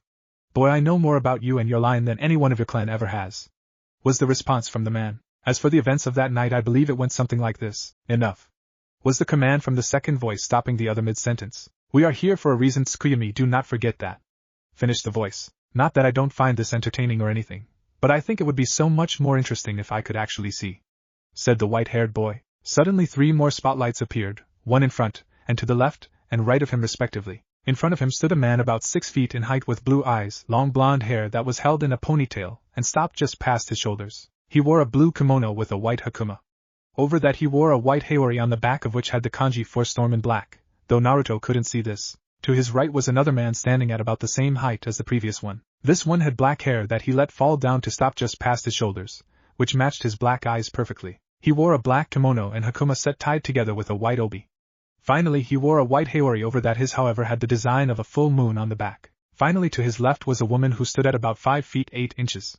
She had green eyes and long reddish-orange hair that cascaded down her body in waves, stopping at her lower back. She wore a black kimono that was both sleeveless and backless, along with a dark red hakuma and an obi sash tied around her waist. She, like the others, she also wore a white haori on the back of which was the design of the sun. I take it you've come for them, said the female of the group softly. Yes, though I'm surprised to see others here. Or are you their guardians?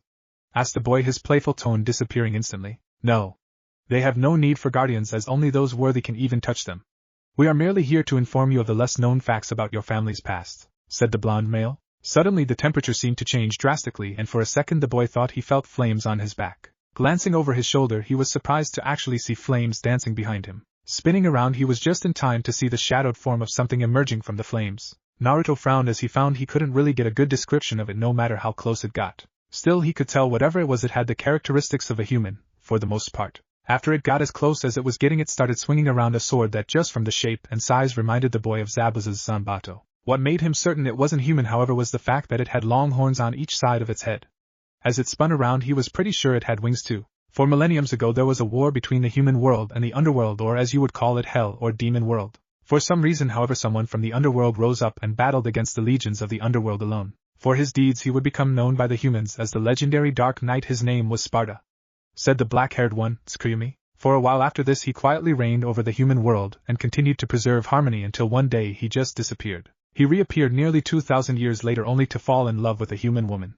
He would sire 2 sons which he helped raise until his death a few years later, said the blonde man. Suddenly the being disappeared and it began to rain, the water quickly killing the flames.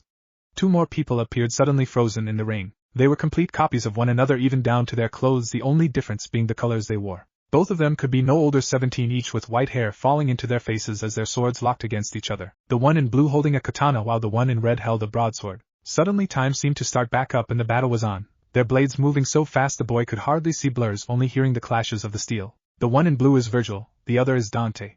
They are the twin sons of Sparta, Virgil the oldest by barely a few minutes. Though the same blood flowed through their veins, those two battle like the greatest of enemies. It was like they got some form of twisted pleasure from their brotherly fighting, much like my own brothers, said the female, getting a snort from both other males in the room. Unfortunately, in the end only one would be left standing, she said sadly. Just as she finished this, the white-haired boy was greeted to the sight of Virgil's katana lodging itself into Dante's stomach. They paused for a second before Virgil yanked his sword free, allowing his brother to fall backwards onto his back. Once done, Virgil with a swift motion with his hand swept his hair back into spikes before turning and seemingly walking away. Suddenly he spun back and in a quick action stabbed Dante's own sword straight through him. Suddenly that scene too faded away. The battle you witnessed, however, would act as a turning point in Dante's life as it awoke the sleeping blood within him. He and Virgil would do battle once more, with Virgil losing and becoming lost within the underworld. Dante would grow to do many things, even defeating the Prince of Darkness himself. He would go down in history as the legendary demon hunter, said the blonde man. Before you guys go any further, can I at least get your names? Asked the blonde, getting a blush from the female, a sheepish look from the blonde, and a smirk from Tsukuyomi. Sorry about that, we're kind of used to everyone knowing us instantly, said the woman, getting a nod from the boy. Anyway, my name is Amaterasu, the blonde is my brother Susanoo, and the brooder is Tsukuyomi, said the woman, making the blonde's eyebrow raise at their names. You know, for some reason I get the feeling you didn't get those names in tribute, said the genin. You would be correct in that assumption, boy, stated Tsukuyomi coldly. So why would 3 of the most well-known and powerful of all the kami, who must have plenty of things to do, want to give me a history lesson on a demon? Questioned the white-haired boy, causing Amaterasu to squirm and the 2 males to look away. The true father of your clan wasn't exactly human. In fact, it was Dante himself. The blood of Sparta flows through your veins, and due to how you absorbed Kyuubi, that blood is as strong as Dante's own. We'd have told you anyway though, as we've told each member of your clan since they were sealed, explained Amaterasu. Tell me, Naruto-kun, why do you want them? Asked Susanoo, quickly changing the subject. As you know, each member of my clan tries to claim them following their 10th birthday. Whoever could claim either one or both would become clan head. If no one could, the current head's child would take over. After my mother was killed, I went a bit power crazy and thought to claim them early. Before I could, however, my memories were sealed away, a seal I've just recently broken, said the boy quietly. So you wanted to use them for revenge, said Susanoo with a frown. And now? Asked Amaterasu. I still require them. Only now it's because I know I have people I need to protect, and as I stand now, even with Kyuubi changed into a devil arm, I'm not strong enough to do that, as there is no such thing as strong enough in this world, said the boy quietly. Good answer. If your reasoning had been flawed, we'd have been forced to kill you, said Susanoo, getting a wide-eyed look from the boy. Do you know what this darkness represents? Asked Tsukuyomi, getting a negative response from the boy. This darkness represents the world in which you've lived. Each person sees the world differently. You, who have lived in darkness your entire life, should only see darkness. The single light that shines over contradicts that, however.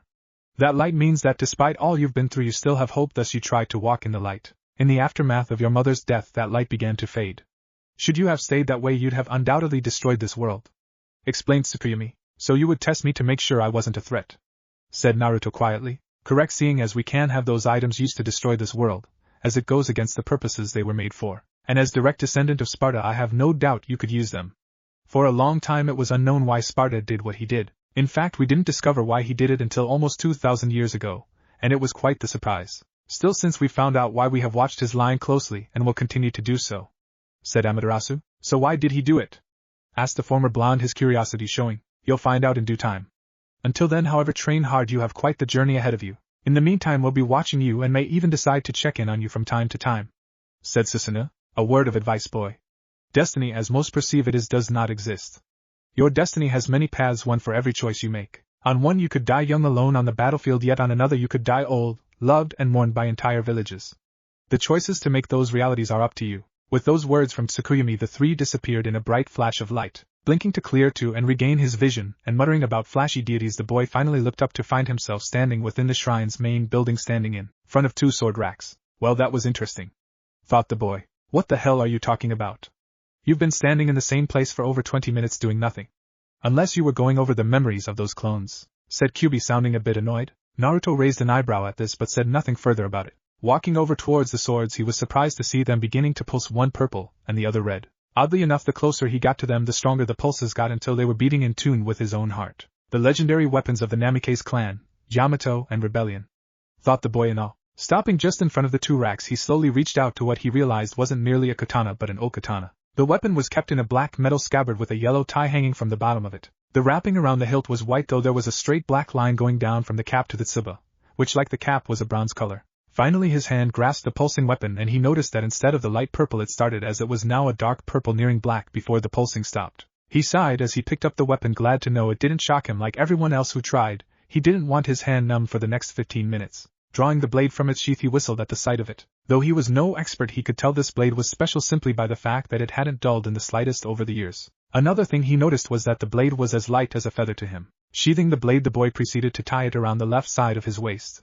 Suddenly a purple glow took over him as the boy's eyes glazed over. In his mind's eye he could see loads of images and knowledge about the sword he'd picked up. As the images faded, the sword glowed brightly before bursting into particles of purple light, which was soon absorbed into his arm. When the glow left him, he found himself panting as a bead of sweat rolled down his face. Looking at his arm, he found that on the underside of his wrist was the kanji for tradition, pulsing much like the sword had before the pulsing stopped, and the black kanji marking remained. "What the hell was that?" thought the boy in shock. "Yamato is sentient, or a living blade. As such it chooses its master. That is also why the sword was absorbed into you, like all devil arms would be when initially gained. It also seems you've picked up a style to go along with the sword. Yamato apparently is a sword aligned with the darkness element, which is a surprise. You should also note that some devil arms will give you a style to go with them like Yamato did. Others will work with one you already have. So far you have two, having gotten the trickster style from me, since I'm a kitsune after all," explained Kyubi, getting a mental nod from the boy. "Still, who'd have thought they would be here?" muttered Kyubi. "So you know of these blades?" asked Naruto. "Hi. Yamato is a blade of legend rumored to be able to cut through anything. It was even rumored the blade is the key to opening the gate to hell. Rebellion is equally as legendary, said to be the brother sword belonging to the demon hunter Dante over 2,000 years ago," explained the fox. "There's a reason this place was built underground," said the boy with a smirk. Shaking himself from his thoughts, the boy moved over to the broadsword. Taking a second, the blonde studied it since it lacked a sheath. It was some kind of broadsword, though he didn't know for sure what type. It had a small hilt with a pointed tip, meaning it was meant to be used single-handed. The hilt led to a skull with pitch black eye sockets which sat atop bones similar to a person's rib cage. The guard, which was like two small bones, ran along the flat side of the weapon along the 5 small ribs until it reached the beginning of the blade. After he finished looking over the sword using his right hand, he calmly reached out towards it, and wasn't too surprised at not getting shocked this time. As soon as his hand wrapped around the handle, however, the pulsing colors changed from red to black. Like before, he found himself seeing information about the sword style in his mind's eye. And just like before, the blade burst into particles of light, only this time black in color, before being absorbed into him. Now on the underside of his right wrist he held the kanji for resistance. When he came out of his daze, he smirked before moving to walk out of the building. As he walked, he allowed himself to go over the memories of his clones. The ones he'd sent to the flower shop hadn't managed to get any supplies. The reason was simple enough, since the boy knew nothing of gardening, or the tools one would need for the job. After a lengthy discussion with the shop's owner, who he found out was the mother to one of his former classmates, he conceded to allowing her to come and inspect things in a few days. The one he'd sent to the tailor had also come out with nothing. It seemed no matter which store he tried, he could find no one who could make what he wanted. He sighed. That was the worst part about the civilians owning all the clothing stores. They knew nothing of seals. Still, he did get some things just so he'd have something to wear. All that was missing was the coat, which completed the outfit. His final set of clones, however, had managed to get the needed supplies for the lawn. They'd placed a lawnmower, edger, and a trimmer. They'd left a note about them in the house before dispelling themselves. Shaking himself from his thoughts, the boy created a few hundred clones and sent them to work. While the clones were working, he had another go look over his mother's files. As he looked over the files, he almost smacked himself upon seeing his mother mention someone who could make the outfit she designed for him. The only thing left to do was see if she was still alive and in the village. While that was going on, the original as well as several more clones were in his clan library surrounded by books and scrolls. There was a whole section of things here that couldn't be accessed until you had gone through the trails. This section contained the more secretive parts of the clan's history. It also contained information on his bloodline that he had no idea had even existed. Apparently a part of their bloodline didn't activate until after a member of the clan went through the trials. It was theorized that this was due to the surge of energy that shot through the arm of the person when the swords rejected them. This ability was referred by others as Mano Derecha del Diablo, or the right arm of the devil within the clan. However, it was known simply as the Devil Bringer. As he read over the information, he couldn't help but be fascinated. The Devil Bringer is the final addition to our bloodline and the marking of our demonic heritage. It is a weapon that takes the shape of a demonic arm. Incidentally, it doesn't manifest unless a surge of demonic energy goes through the arm, whether from within or an outside source is irrelevant. In the beginning, it was impossible for the arm to revert back once it manifested. As such, it had to be hidden.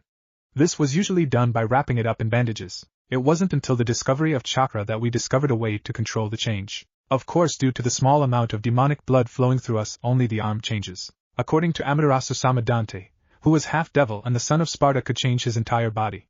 Unfortunately, it seems our blood is not nearly as strong as his. Now the Devil Bringer does bring its own set of abilities as well, one of which is an increase in strength. The most notable, however, is the ability to bend space/time. We can use this ability to either move across small distances or, if necessary, pull our enemies straight to us. It is also said that the first person to wield the Devil Bringer, Nero, had many other abilities to use with it. This is something that I don't doubt, as he lived during a time in which demons walked the earth in masses, nearly 2,000 years ago. We believe this to be true because one of these abilities created an ethereal arm made of chakra that he used to grab his opponents, an ability we too can use. Unfortunately, that is all that is known about the ability. The only other thing I can tell you is how to manifest the arm. It is easy, since all you have to do is pump chakra into the arm to make the change and draw the chakra from it to revert back. Namikaze's clan head, Sparta Namikaze Erasure. Naruto sighed as he finished and sat the scroll down. Leaning against the wall, he thought about what he read and couldn't help but be impressed. As he reflected on it, he wondered if he had gained that ability. Or could he change entirely? Amaterasu did tell him his blood flowed as strongly as Dante's. He had a feeling it was the later, as he never felt a chakra surge when he tried to touch either of the swords. Looking around and seeing all of his clones finished as well, he dispelled them and wished he hadn't. Once the headache hit, and he passed out. An hour later he awoke thanks to the last of his clones dispelling itself, showing he had a visitor, though unfortunately his clone only saw their back. Luckily he'd slept long enough that his healing ability had taken care of the headache. Quickly rising to his feet, he left the library, entering a hall that was made with walls of rock with torches lighting the way. Moving quickly down the hall, he quickly made it to the end, where he proceeded to sprint up a flight of stairs and into the small shrine at the top, closing the entrance behind him. Thankfully his guest had been at the gates when the clone dispelled itself, so he knew they hadn't made past him yet. Calmly walking out the shoji doors to the mini shrine, he was just in time to see his guests walking and taking in the scenery. "Iruka-sensei," called the boy in surprise upon seeing who it was. Turning at the voice, the scarred Chunin felt his eyes go wide as he saw the boy's new appearance. Gone was the short, orange-clad, spiky blonde-haired prankster. In his place was a boy standing at 5 foot even, with dark white hair falling down around his head. He was dressed in cities or civilian clothing, judging by the white shorts and the black tank top. He also noticed with shock that the whisker marks that once adorned the boy's face were gone, leaving unblemished skin in their wake. Some of the baby fat had also burned away. Hell, the only reason he knew it was him was because his voice was the same. "Naruto. Kami, what happened to you?" exclaimed Iruka, still not overcoming his shock. "That's a long story. I was actually planning to explain things to you soon. I wanted to fix things up around here before I invited you over, though," said the boy. "Still, what are you doing out here?" asked the genin as he motioned his old teacher to walk with him. "Well, I was sent to inform you that the council wanted to see you," said Iruka, getting a frown from the boy. "They most likely just want to question me about the fox's death," muttered the white-haired boy bitterly. "What do you mean, the fox died?" questioned Iruka in shock. "Yeah, I drained his chakra dry and used the remainder to fix me up. As a bonus, my bloodline improved to the point my wounds heal in an instant," explained the boy, getting wide eyes from the Chunin. "You're definitely going to have to give me the details soon. Though if you're right, then some members on the council will try and get you to get your bloodline into their clan," said Iruka. "It won't work. On top of the fact that there aren't too many girls around my age, I glanced twice at I have certain standards for my women, and unfortunately I have no interest in fangirls or weaklings," stated the boy with a smirk. Iruka had to chuckle at that.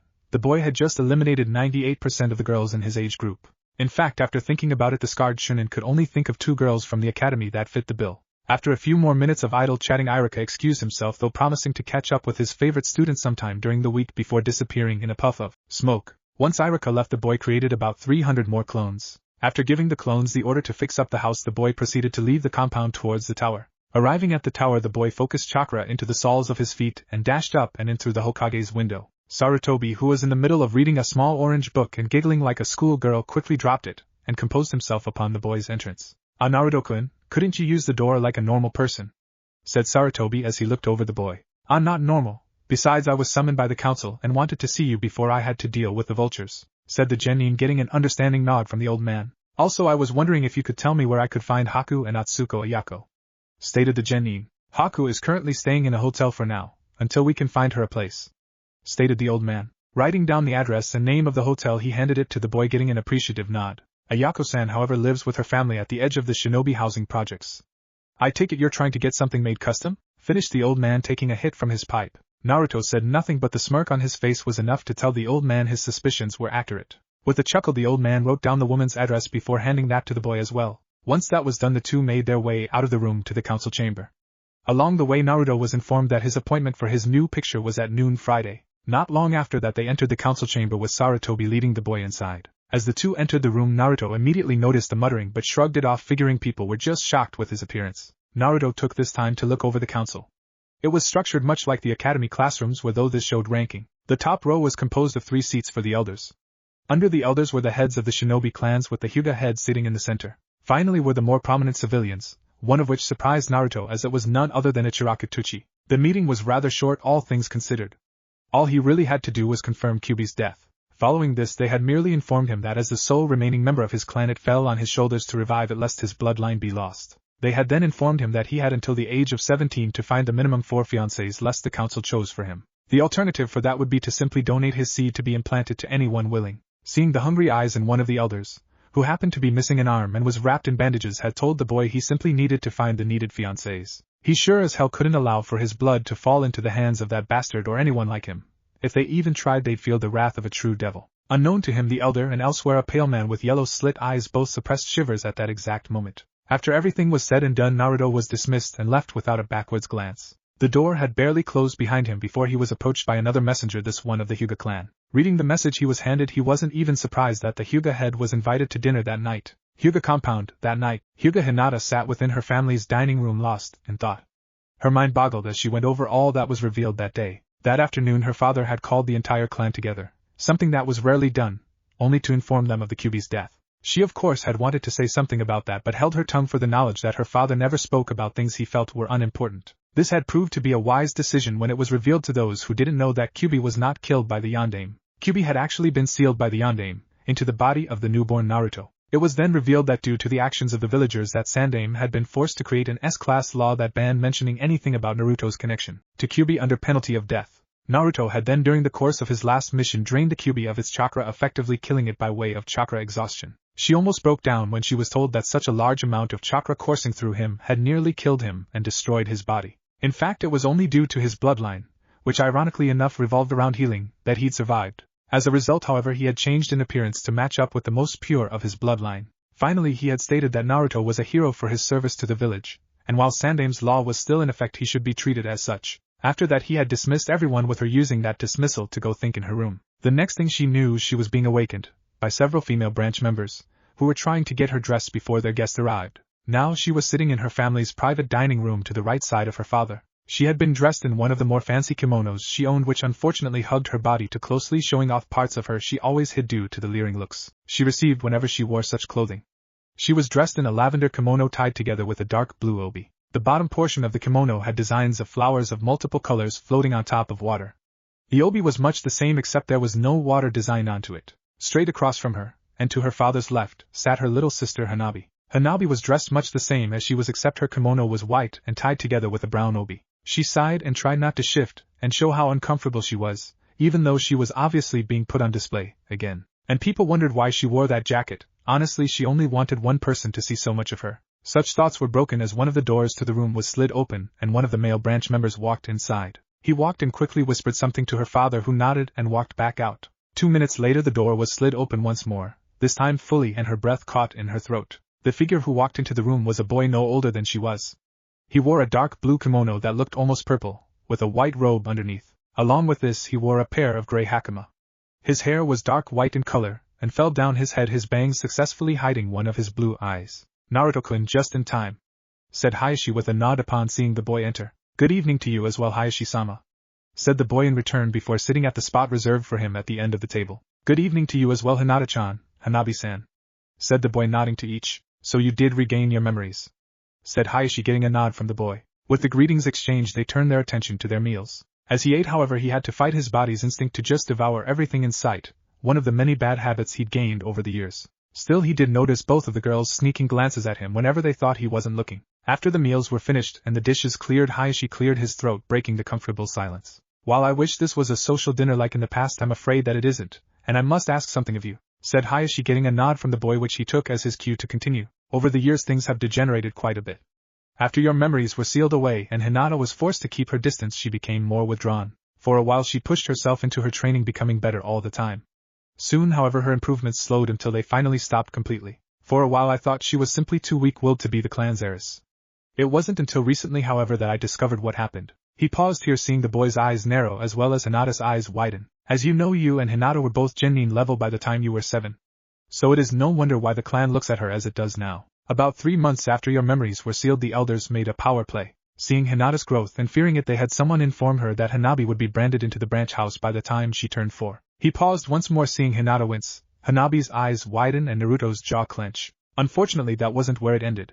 My nephew Niji was beginning to show his own talent with the Jukin around that time. The elders took this chance to stop her progress altogether, this time having their messenger tell her that since she had no need for a bodyguard, Niji wasn't needed. Naruto's eyes turned cold upon hearing that. He knew exactly what that meant. Had Hinata kept growing at the rate she was, they'd have killed her cousin, and most likely Hanabi as well.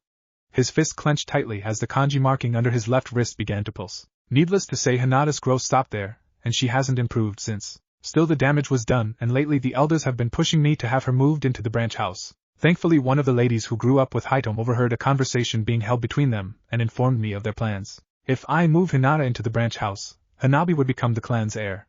They would then use Hinata life against Hanabi, turning her into nothing but a figurehead at best," finished Hayashi with a sigh. The words had barely finished coming out of his mouth before Naruto had heard enough.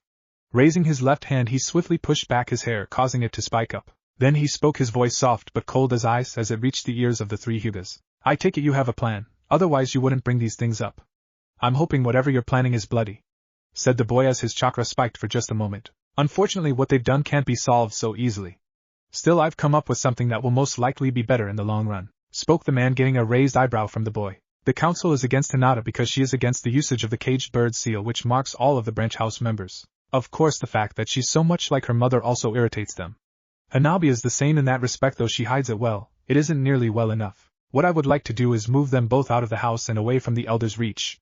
In other words, I'd like to arrange a marriage between the 3 of you. This way neither could be fit for the heiress title and the elders would be forced to leave them alone," finished Hayashi, shocking all 3 children, though Naruto refused to show it. "Our clans have been allies for a long time. When the Namikes asked the Hyuga to come to Konoha, you came despite the fact that the Uchiha were coming as well," spoke Naruto softly, shocking both of the girls. "More personally, you were there for my mother, and I when no other clan was. It is even thanks to the Hyuga that I've managed to live through the past few years, so I suppose I owe you a few favors. Of course, should either of them want out in the future, they would have that choice. Besides, this works out well for me as well, with the council breathing down my neck," finished the blonde with a smirk. "If we do this, however, it would be best if they move to my compound. A bonus for them, however, is that since they would technically be outside of the Hyuga, they can learn more than just Jukin, though it'd be a good idea for them to continue learning it.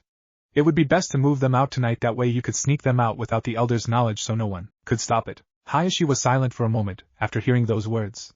Of course, he hadn't missed the reactions of his daughters, as he had never once agreed to any proposals for them. In fact, before her death, he and Kushina had been speaking of wedding Hinata to Naruto anyway. It also helped that by the end of the week Naruto would be recognized as a village hero for slaying the Kyuubi, and only a fool would do something to piss him off. Such a thing would be political suicide. Seeing both of his daughters blushing so heavily, he knew this would be the right choice. "Very well. I will get the scrolls containing the more advanced teachings while the girls pack," said Hayashi, getting nods from all 3. "You should also change quickly in something comfortable to move in. Pack only the necessities, and I'll send someone over with the rest of your things tomorrow," said Hayashi, getting nods from his daughters. Moving quickly and silently down the halls, the sisters quickly changed and packed up. Hinata had only tossed a few pairs of clothing into a travel bag along with all her weapons before emerging from her room in her regular clothes, her hidete tied around her neck. With her help, Hanabi had also managed to pack what she needed, though Naruto raised an eyebrow upon seeing the stuffed toad she was placing into the bag. "What?"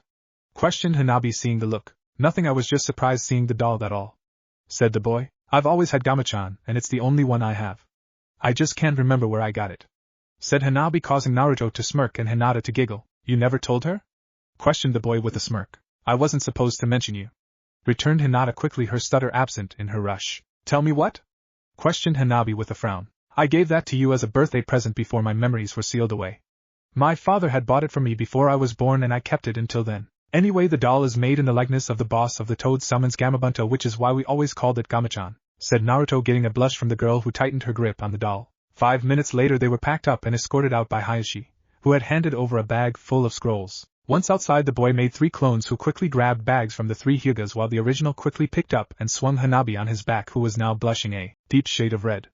After the girls gave their goodbyes, they were off, with Hinata easily keeping up with Naruto as he hit the rooftops, disappearing into the night. As they moved, Naruto couldn't help but think his life was about to get incredibly complicated. All across the elemental nations, be it in the desert, in caves, within villages, and even hell itself, several people sneezed simultaneously before shivering in either fear or pleasure. "Someone must be thinking about me," was the thought from all those people at the same time. "Start now." The sounds of battle echoed across the training grounds within the Namikaze clan compound. Sparks flew as weapons clashed, be it kunai, shuriken or sword, as puffs of smoke covered the area. In the center of it all stood a young boy surrounded completely by what could only be clones of himself. He wore a pair of black pants and a fishnet shirt. A red amulet sat around his neck under a silver vest which was zipped up. The vest was much like those worn by the Chunin and Jounin of the village, the only differences being the lack of neck protection, scroll pouches, and the signature village swirl on the back. Over the vest was an open black trench coat with silver flames flowing along the bottom half. The kanji for devil was etched into the back of the coat in silver. Finally, a pair of steel-toed black combat boots occupied his feet, while a pair of fingerless black gloves covered his hands. Looking around, Naruto couldn't help but smirk as he held Rebellion over his right shoulder. The clones, seeing this, tightened their grips on their weapons, identical copies of Rebellion. "Come on," spoke Naruto with a beckoning motion of his unoccupied left hand. At the taunt, the clones attacked, launching towards him, weapons poised to strike. Smirk widening, Naruto launched himself towards the nearest clone, thrusting his sword forward. The clone, seeing this, brought up its own sword, only to be surprised when Naruto slammed Rebellion into the ground tip first before jumping and delivering a kick into the clone's neck. As the kick connected, the boy pushed off, and just as the clone dispelled, used the momentum to spin around, using the hilt of his sword, kicking and dispelling 3 more clones. Touching down, the boy immediately dodged a sword thrust from another clone by spinning around before smashing his elbow into the clone's back. His attention was quickly pulled to the large fireball that was heading his way. Just as he moved to dodge, a pair of hands burst from the ground and grabbed him around his ankles. This was the scene Hanabi discovered as she walked into the training grounds. She watched eyes wide as the fireball smashed into the boy. Just as a scream was about to rip out from her throat, a voice spoke up from behind her. "Good morning, Hanabi-chan." Whipping around at the sound of the voice, she found Naruto a bit behind her, leaning back against a tree. Turning back towards where the fireball struck, she found nothing there except charred ground.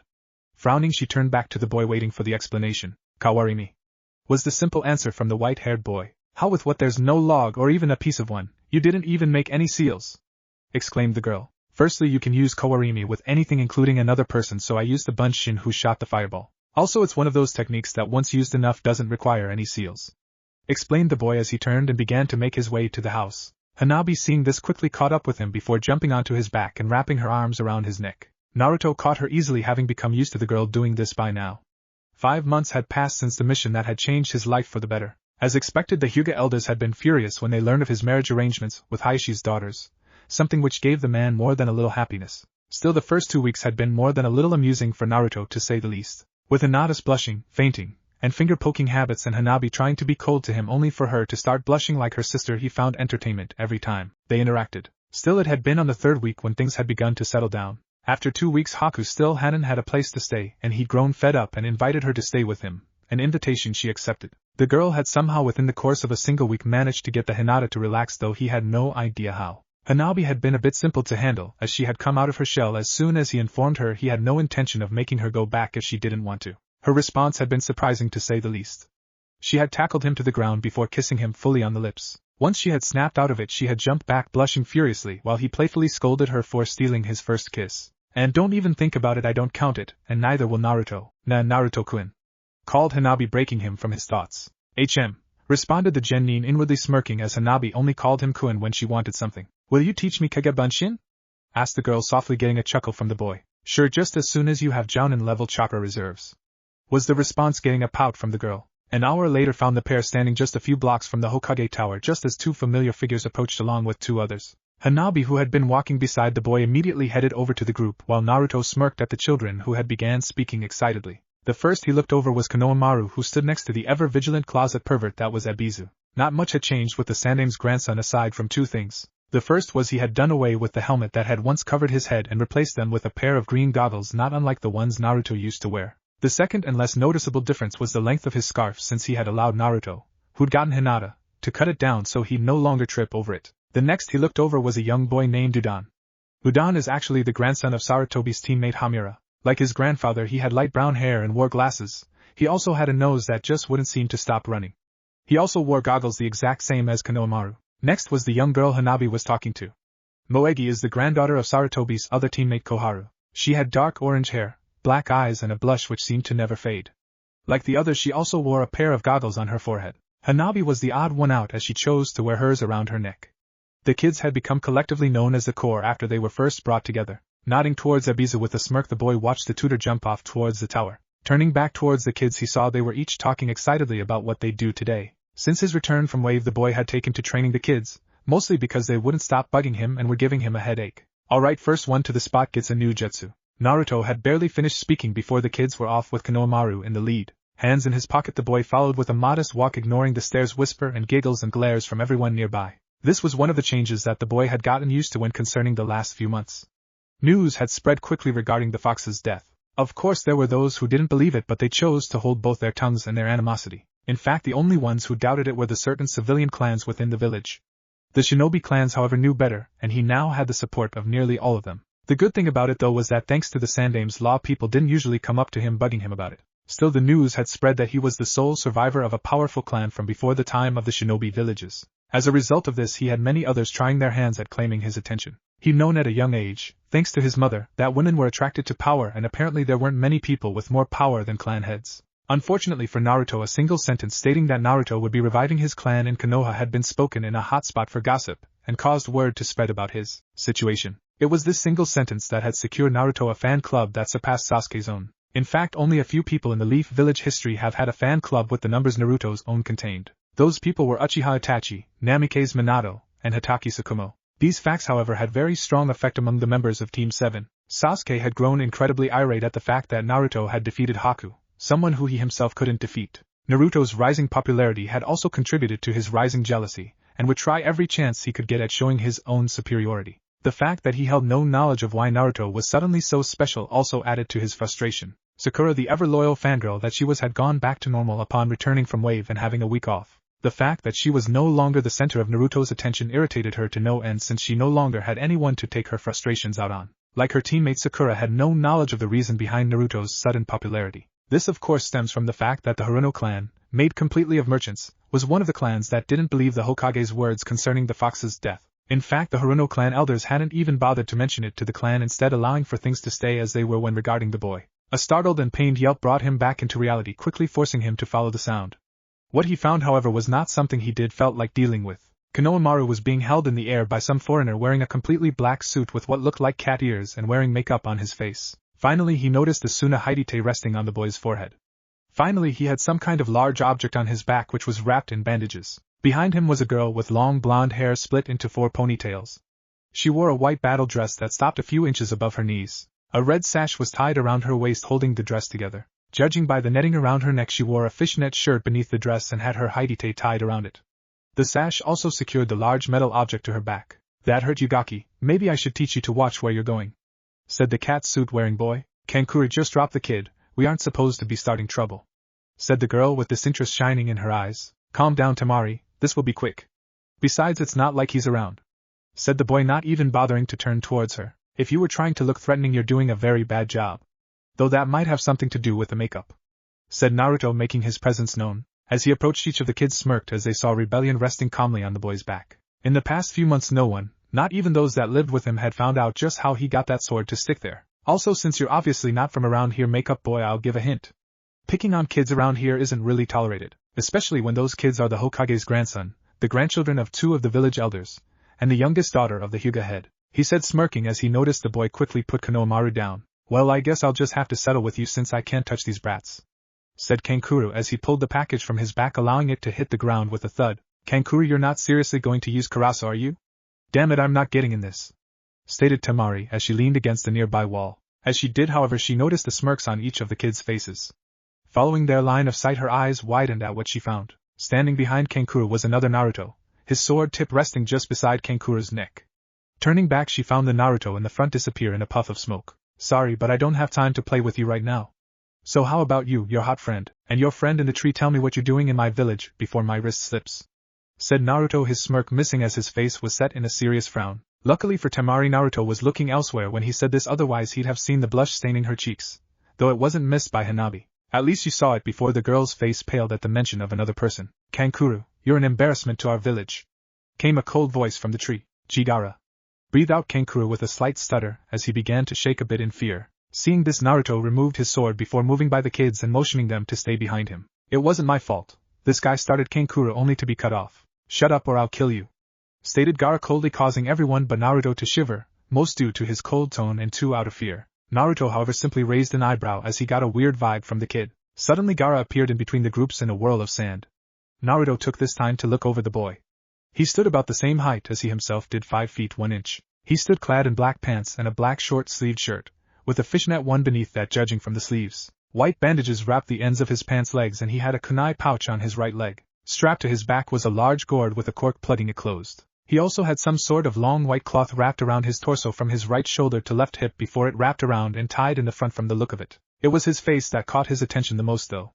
He had the kanji for love etched into his forehead and dark markings around each of his green eyes. This was all topped off with short red hair. I apologize for my teammates, it won't happen again, said Gaara as he turned a cold eye onto Kankuro, who broke out into a cold sweat. I'll take your word for that. I take it you're here for the Chunin exam then, stated Naruto calmly as he let rebellion rest on his back. You would be correct.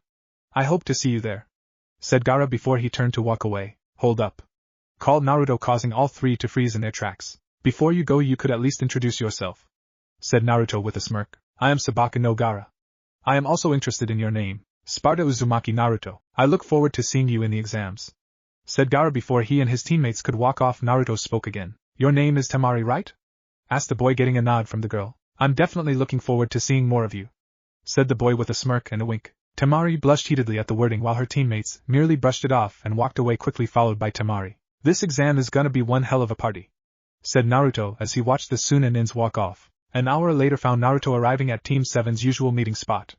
As he made it to the wooden bridge, he ignored both the shriek from Sakura and the glare from Sasuke. Unlike his teammates, he had wised up on his perpetually late sensei, and stopped coming on time for any meeting called by him unless it was about a serious mission. Now he made it a point to arrive 2 hours and 55 minutes after Kakashi's set time, and only having to wait 5 minutes. True enough, 5 minutes later Kakashi arrived crouched on the bride's rail in his usual poof of smoke, orange book in hand. He ignored Sakura's shriek, no longer surprised when Naruto didn't join her, as well as Sasuke's glare. Glancing towards his white-haired student, he saw him looking up from over a green-covered book. Calm down, Sakura. I've got a decent reason this time, said the scarecrow, catching the attention of his students. With that said, he pulled 3 sheets of paper from his vest, handing one to each of his students. As he did, he noticed Naruto smirk as soon as he had it. I know it's sudden, but I've nominated you for the Chunin exam. To take it, you'll need to fill out those forms and be at room 301 at the academy by 11 on Friday, not a second later. You should each choose for yourselves whether or not to attend, said Kakashi before disappearing in a poof of smoke. Naruto frowned at the man that called himself a sensei. Judging by his teammates' stares, they had no idea what the exams were about. Hell, the only reason he knew it was close was because Hinata's team had been training for it since the previous month started, and she told him. In case you two are wondering, started Naruto, catching the attention of his teammates. The Chunin exam is a test for which genin from various villages gather to compete for the chance to receive a promotion to the rank of Chunin. I don't know about you two, but I'll be there since it sounds like it will be pretty fun, finished the white-haired genin before walking off, knowing he'd said enough. Friday found Naruto being awakened by the bane of his existence, the infernal alarm clock. 45 minutes later, Naruto emerged from the bathroom clad in only a towel. He had taken over the master bedroom and gotten a new bed the day following the girls' first night there, while Hinata, Hanabi, and Haku had rooms across and next to his, Hanabi having taken his old one. The rooms in the house were in all actuality a suite not unlike those found in the Golden Leaf Hotel. Hanabi's room, for example, according to Hinata and Hanabi, actually dwarfed the size of their rooms at the Hyuga estates considerably, mostly because Hyugas lived a rather simple and traditional life. Each suite contained 2 rooms within them, the main room and the bedchambers. The main room had a couch and 2 chairs, both blue in color, within with a small table separating them. Under this was carpet of a sky blue shade. There was also a 46 flat screen T.V mounted onto the wall. To the right of the room's entrance, when coming in, was another door, this one connecting her room to Hinata's. To the left was her bedchamber consisting of a dresser, walk-in closet, and a queen-sized bed. All in all, Hanabi decided she rather liked her new situation, especially since she no longer had to deal with the Hyuga elders or any village elders aside from the Hokage when he visited them. Shaking such thoughts from his head, the white-haired genin entered the master suite. The master suite was a bit different from the other rooms. While it had pretty much the same layout, there were some additions. One such addition was the mini bar the room carried. Another was the chakra-powered fireplace beneath the T.V his room held, which could be controlled by a remote control. His bedchamber was also a little more spacious than the others as well. In the center of the room was a king-sized bed with a snow-white curtain surrounding it. To the right of the bed was first a dresser, then a sword rack which could hold up to 5 swords upon it. This was where he chose to keep Rebellion and Yamato when he didn't have them with him. To the left of the bed was a smaller dresser matching the big one. Moving over to the dresser, he opened up the second drawer. Pulling out some underwear, he quickly pulled them on under the towel before letting the towel drop. Reaching into the drawer once more, he pulled out a fishnet shirt which he quickly put on. Closing the drawer, he opened the third. Inside this drawer was nothing but pants, either black or blue in color. Pulling out a black pair, he placed those on before sliding the drawer closed. Next, he opened the top drawer, pulling items out and placing them on the bed before going back for more. Once he had everything on the bed, he secured his kunai holster to his right leg just above his knee before loading it with kunai. Next, he grabbed his belt and placed it on, securing his new black pouch to his right side before filling it with shuriken, wire, and lots of explosive notes. Moving over to the smaller dresser, he pulled both his new leather wallet and his haidite from the top drawer. After placing his wallet in his pocket under his pouch, he secured his haidite to its proper place. Next, he removed the red amulet that marked him as the clan's heir, placing it around his neck. Moving over to his closet, he walked inside quietly, his swords bursting into particles of light as he went. The size of the closet alone was the only clue to his mother's more feminine ways. This was mostly because his mother had more shoes than he'd known what to do with. She even had 2 full-length mirrors within the closet. If one looked, it would seem that Naruto had no need for the closet, not even taking a quarter of the room, as he only had a little within it. Only 4 jackets, vests, and his boots could be seen that would belong to him. He also had several holsters for guns within it, though only the most knowledgeable would know what they were. In the elemental countries, guns were a rare find, as most had been destroyed nearly a century ago after the hidden villages first came into form. Banishing these thoughts, he grabbed a single holster and secured it around his waist. Following this, he pulled on a black vest and zipped it all the way up so that his amulet rested beneath it. Reaching up over his coats, he pulled a silver briefcase down from the shelf above. Sitting it down, he opened it and smirked, seeing the twin pistols he grew up training with resting calmly inside. They were a pair of customized M1911 pistols, one black, the other silver. The inside of each of the gun's frames had the words ebony and ivory in cursive script. Another thing about them would be the grips, as each of them had a portrait of a woman upon it, ivory, the silver one having one with blonde hair, while ebony had one with black hair. When he'd first found them, they'd been covered in dust, having not been touched since the clan came to Konoha nearly 80 years ago. Amongst all the guns, these 2 had called for him, and he had hardly even glanced at the others before picking up the case that held them. Glancing at the clock mounting the wall, he sighed, seeing that it was only 9 o'clock. Regardless of this, he quickly placed the guns into the holster before grabbing his coat, and leaving it. Had only taken him 10 minutes to get dressed. Nearly 2 hours later, Naruto was leaning against the academy's entrance watching his teammates as they approached. After they did, he didn't even bother speaking before he turned and entered the building and moved towards the stairs. A commotion on the second floor caught his attention, and he turned to find who he knew as 2 Chunin, since they didn't bother to change faces with their hinges, knocking around genin who were trying to get past them. He listened with a smirk as they berated the genin who kept trying to force past them. As Sasuke moved to get ahead of him, he acted before the boy could do something stupid, grabbing a kunai and placing it in his mid-back, causing both his teammates to freeze. Now don't go trying to act all superior or you'll ruin the party. It's obvious those guys are weeding out the weaklings who can't even recognize the genjutsu, so just keep your mouth shut and come on, whispered Naruto calmly, still smirking before removing the kunai from his teammate and walking off to go around the spectacle and quietly moving up the stairs, his teammates following behind, glaring angrily at his back. Hold it, called a voice as soon as they left the crowd, making Naruto wince inwardly. Now I know you weren't trying to walk by and not greet me, right, Naruto-kun? Said a female voice that forced the boy to turn towards her. Hello Tenten-chan, Lee Hyuga? Said Naruto, his eyes narrowing on the last one. Behind him stood the genin team of Mato Guy. His team was composed of the dead last Rock Lee, Tenten Konoha's resident weapons mistress, and of course the number 1 rookie/emo Hyuga Niji. Naruto blinked and suddenly Lee was standing in front of a bug-eyed Sakura, while the 2 emos glared at each other. He'd first met Tenten 5 months ago when he'd gone to commission Atsuko Ayako to make his outfit. Ayako lived at the edge of the shinobi housing projects with her husband Kenji, a retired shinobi who'd been injured during the war, and their daughter Tenten. They had spent a while talking mostly about Kushina and what Naruto had planned to do with her shop. In the end, Ayako and her family agreed to go with Kushina's original plan and open up a shinobi-based shop with Ayako running things. After that, he'd asked Kenji if he thought he could replicate the clip and rounds for his guns. It took him a while, but he did it, and as a repayment Naruto taught Tenten how to use one among other things. "You are Haruno Sakura, correct?" said Lee, breaking the white-haired genin from his thoughts. "Why yes," stuttered Sakura, completely freaked out by the boy's appearance. "I am Rock Lee. Will you go out with me? I will protect you until death," said Lee. "Now away. You're weird," said Sakura, her body shaking as she hid behind her teammates. "Well, as entertaining as this is, I think we should go before we're all late," said Naruto, breaking everyone from their thoughts as he turned to leave. "Oh, and Lee," called Naruto over his shoulder, catching said boy's attention. "No fighting beforehand, otherwise you'll ruin the fun since people would know what you could do." With that said, he walked off, waving over his back as Sakura and Sasuke moved to catch up. 5 minutes later, having made a quick stop, they stood in front of the Rio Room 301, having just finished a talk with Kakashi. As Kakashi moved aside, Naruto smirked before kicking the double doors wide open, making Kakashi's sweat drop. As they entered, they found themselves on the receiving end of glares from a room packed full of genin from what had to be every shinobi village. "What, all these people are taking the exam?" thought Sakura, and nervously as sweat dripped down her face. Thought Sasuke. "Looks like fun," thought the white-haired genin with a smirk. "Sasuke-kun, you're late," exclaimed a loud voice before a blur hit Team 7's resident emo. That blur turned out to be none other than Sakura's so-called rival and former best friend Yamanaka Ino. "I haven't seen you in a while, so I've been waiting in excitement," said Ino as she clung to the boy. "So you guys are taking this stupid test too?"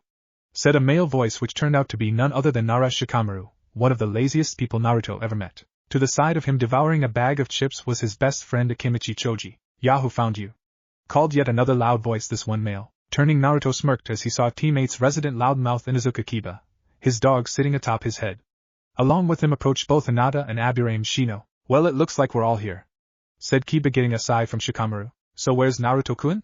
questioned Ino as she looked around, only to gawk as she found him with Hinata leaning into the left side of a white-haired boy. "But who the hell are you, and why are you hanging all over Hinata?" said Kiba loudly as his eyes narrowed onto the boy. Did you say something, Inubaka?" asked Naruto in a manner very similar to his sensei's when ignoring someone. "Naruto-kun," admonished Hinata with a giggling quietly. "No way, that's Naruto.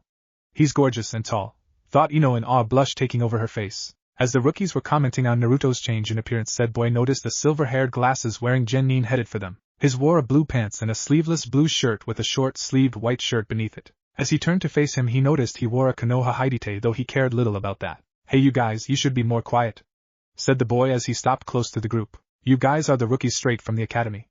I mean, you'd have to be screaming like a bunch of schoolgirls. Geez, this isn't a picnic," finished the boy with his left hand hovering over his kunai pouch. "Who the hell do you think you are?" questioned Ino as she looked over the boy who'd interrupted her conversation. "I'm Kabuto." "Instead of that, though, you should look behind you," said the newly introduced Kabuto. As the rookies turned, they found several genin glaring in their direction. "Those guys are from AIM and have short tempers.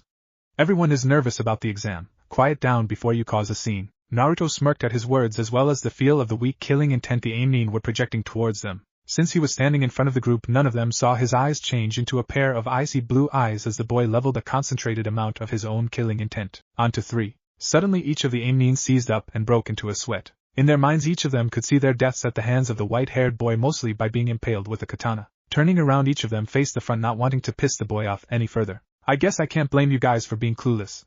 You actually remind me of how I used to be," stated Kabuto, breaking the white-haired genin from his thoughts. "So this is your second try, Kabuto-san?"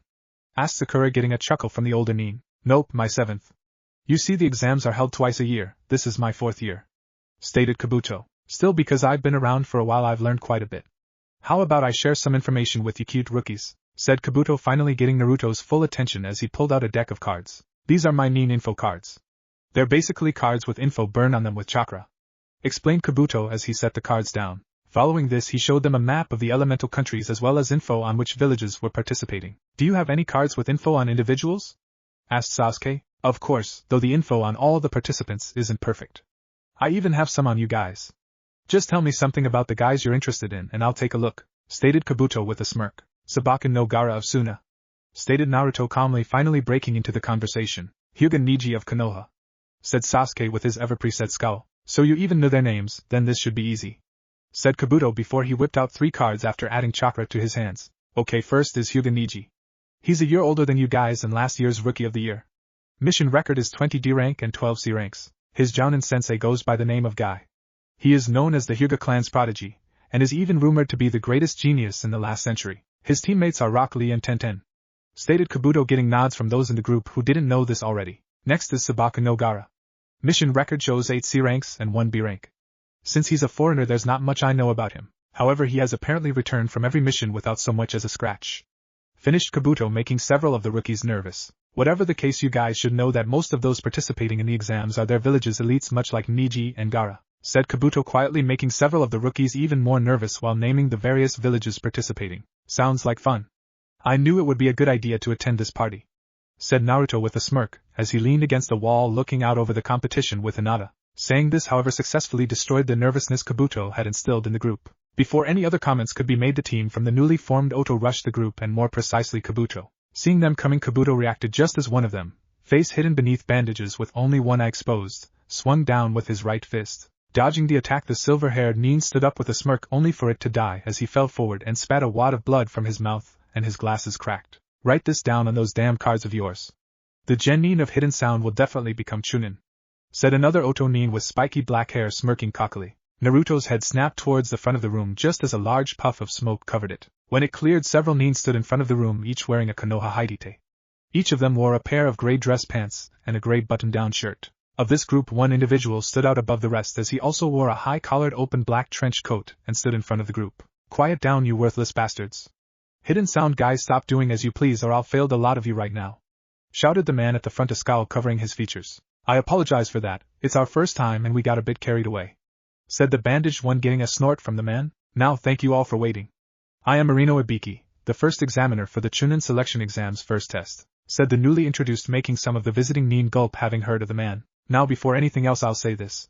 During these exams there is to be no fighting without the permission of the examiner. Even if permission is granted, killing your opponent will not be tolerated. Those that disobey me will find themselves failed immediately.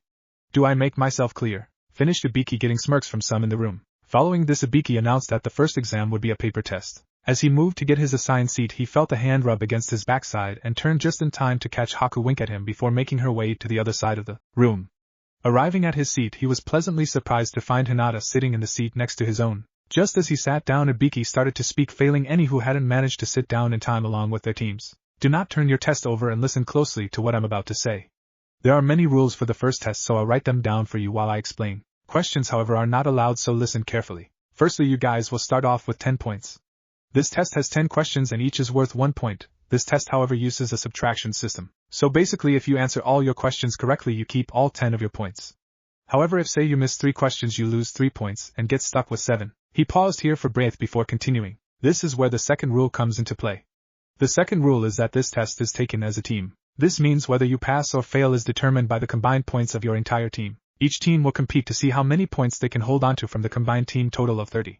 Said Ibiki, which caused Sakura to slam her head on her table. Wait a second, why is this a team test, and I don't understand this whole initial points system either?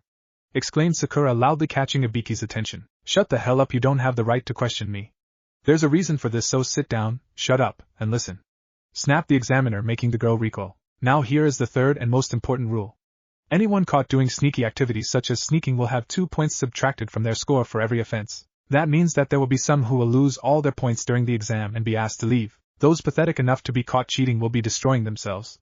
As shinobi trying to attain the level of Chunin, be proud ninjas. Also, those who lose all their points during the test, and those that don't answer any questions correctly, will be failed along with both of their teammates. As Ibiki finished saying this, Naruto felt 2 death glares and a small amount of killing intent from behind, causing him to turn. True to his suspicions, he found both his so-called teammates glaring at him heatedly. Narrowing his own cold blue eyes on theirs, he focused a small concentrated dose of his killing intent onto them, causing each of them to freeze in fear and swear they saw the transparent silhouette of a demon hovering behind him. Feeling he'd made his point, he turned back around just in time to catch the last of Ibiki's rules before the test began. Turning the paper over and looking over it, his eyebrow twitched at what he read. There was absolutely no way any genin could answer these questions unless they were either a genius or such a big loser they'd spent their childhood memorizing library books. Behind him, both Shikamaru and Sakura had to hold back sneezes. Sitting back in his seat, he took a deep breath and reflected back onto everything Ibiki had said.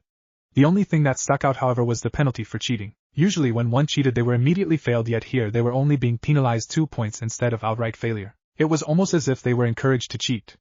Plus with the level these questions were at, the only way he could even think to answer them was to cheat. As shinobi trying to attain the level of Chunin, be proud ninjas. He blinked as Ibiki's words flew through his mind before he glanced to his left, staring into the eyes of one of the Chunin, who returned his stare. I see. They placed the Chunin around the room because they know these questions are too hard for a genin to answer. With that, however, the only option is to cheat, yet you get penalized 2 points each time you're caught cheating until you fail. If that's the case, that just means you have to cheat, yet do it well enough that you don't get caught, thought the white-haired genin with a small smirk, unknowingly catching Ibiki's attention. Sitting back in his seat, he closed his eyes as he tried to figure a way to get through this. It seemed that several others had also figured this out, as all around him people were cheating. Unfortunately for some, they weren't doing well enough, as evidenced by the angry teams that were already being thrown out. A small quiet bark caught his attention, and in his mind's eye he could see Kiba sitting with his dog on his head, which was telling him the answers with a series of barks and growls. He nearly slapped himself for this as he finally remembered about his senses.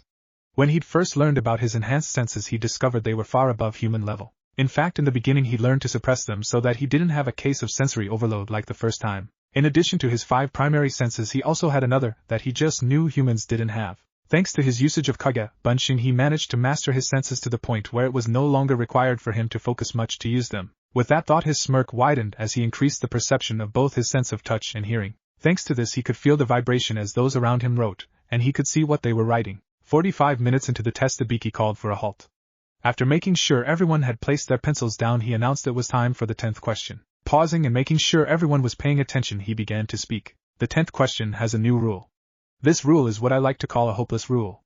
I give you 2 choices: you can quit now and take the exam the next time. On the other hand, you can stay and take the 10th question. However, anyone who stays and answers this question wrong will not only fail but never be allowed to take the Chunin exams again. Finished Ibiki, shocking the entire room, though a few tried hard not to show it. Within 5 minutes of Ibiki saying this, 5 people had cracked and opted to leave, failing along with their teams. Soon more teams began to drop like flies as more and more people quit.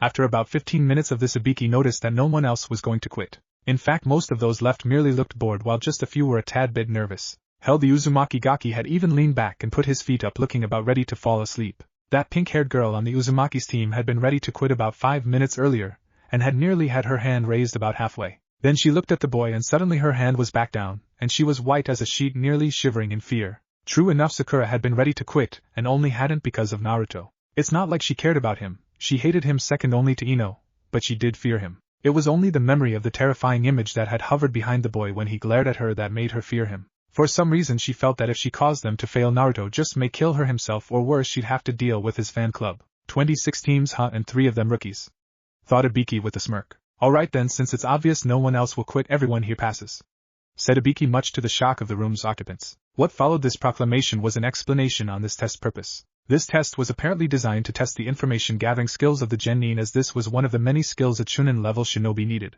Those who failed this portion did so because they did not have the skill necessary to do this without being too obvious in their attempts. The 10th question, however, was to determine who had the strength of will needed for the position. In the field there is no next time, it's either do or die. Those who quit had essentially died as they buckled under the pressure. Those who had remained, however, had pushed forward to complete their mission. Though nervous, he explained they'd done this with confidence in themselves and their teammates, and had passed because of it. Before he could speak any more on the subject, however, the window was shattered as something flew through it. As it did, a brown ball followed just behind it before it unraveled, causing Naruto's eyes to widen. This is no time to celebrate. I'm the proctor for the second test of these exams, Midarashi Anko, said the revealed purple-haired woman with a smirk. Start now. For a full 2 minutes silence reigned over the classroom the Chunin hopefuls were in. Everyone from the genin to even Ibiki himself could only look at the woman in silence after she'd made her appearance. Naruto himself simply raised an eyebrow at the woman's appearance, not even fazed by her state of dress. The woman had purple hair that she held back in a high ponytail and almond-colored eyes. She was also the most scantily clad woman he'd ever met, wearing only a beige trench coat, a dark orange skirt, and a fishnet bodysuit that did nothing to hide her rather large breast. What a slut, thought Sakura as she looked over the woman. You're early again, Anko stated Ibiki quietly, making the purple-haired kunoichi sweat drop. Laughing nervously, the woman took a good look around the class and raised an eyebrow at the number of people left. Ibiki, you're not going soft on me, are you? There's 26 teams here, said Anko, turning an astonished look towards the other jounin. Yeah, well, I guess we just got some exceptional ones this year, replied Ibiki, getting a snort from the woman. Whatever the case, I'll be sure to cut this group in half by the time I'm done, said the purple-haired kunoichi. Alright brats, the easy part's over. Follow me for the second exam. exclaimed Enko before moving out the door with a bunch of grumbling genin following behind her. After nearly 30 minutes of moving, the group of genin found themselves in front of a large forest, which was surrounded by a tall gate. This forest was one that the Konoha genin had never laid eyes on, yet a few had heard of. This was Training Area 44, a forest which was rumored to have been created by the Shodai Hokage in a fit of rage because of an act of betrayal. As if to confirm their thoughts, Enko took that time to speak up. Alright Gakis, welcome to Training Area 44, otherwise known as the Forest of Death. You'll find out why soon enough, said Enko with a smirk, successfully creeping out several of the genin only to get a snort from Naruto. In response to this, she quickly shot a kunai into her hand, which she launched at the boy. Naruto, seeing it coming, simply tilted his head to the side. Faster than most could track, she appeared behind the boy. You seem spirited today, Naruto-kun.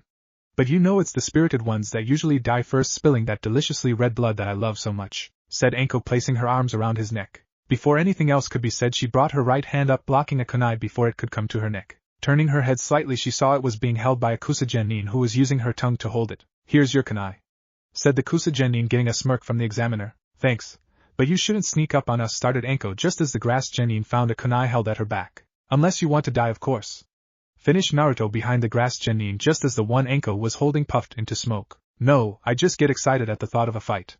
Besides, you cut my precious hair, so I couldn't help myself, explained the grass genin after she handed over the kunai and began to walk away. Looks like we have a lot of bloodthirsty ones here, said Enko with a smirk. You're one to talk, returned the white-haired genin with a smirk of his own. Anyway, before we start, there's something I have to pass out, said the kunoichi as she pulled out a stack of papers. Since there will be deaths in this test, you have to sign this slip before you're allowed to participate in the exam any further. This slip basically states that the Leaf Village is not responsible if you die.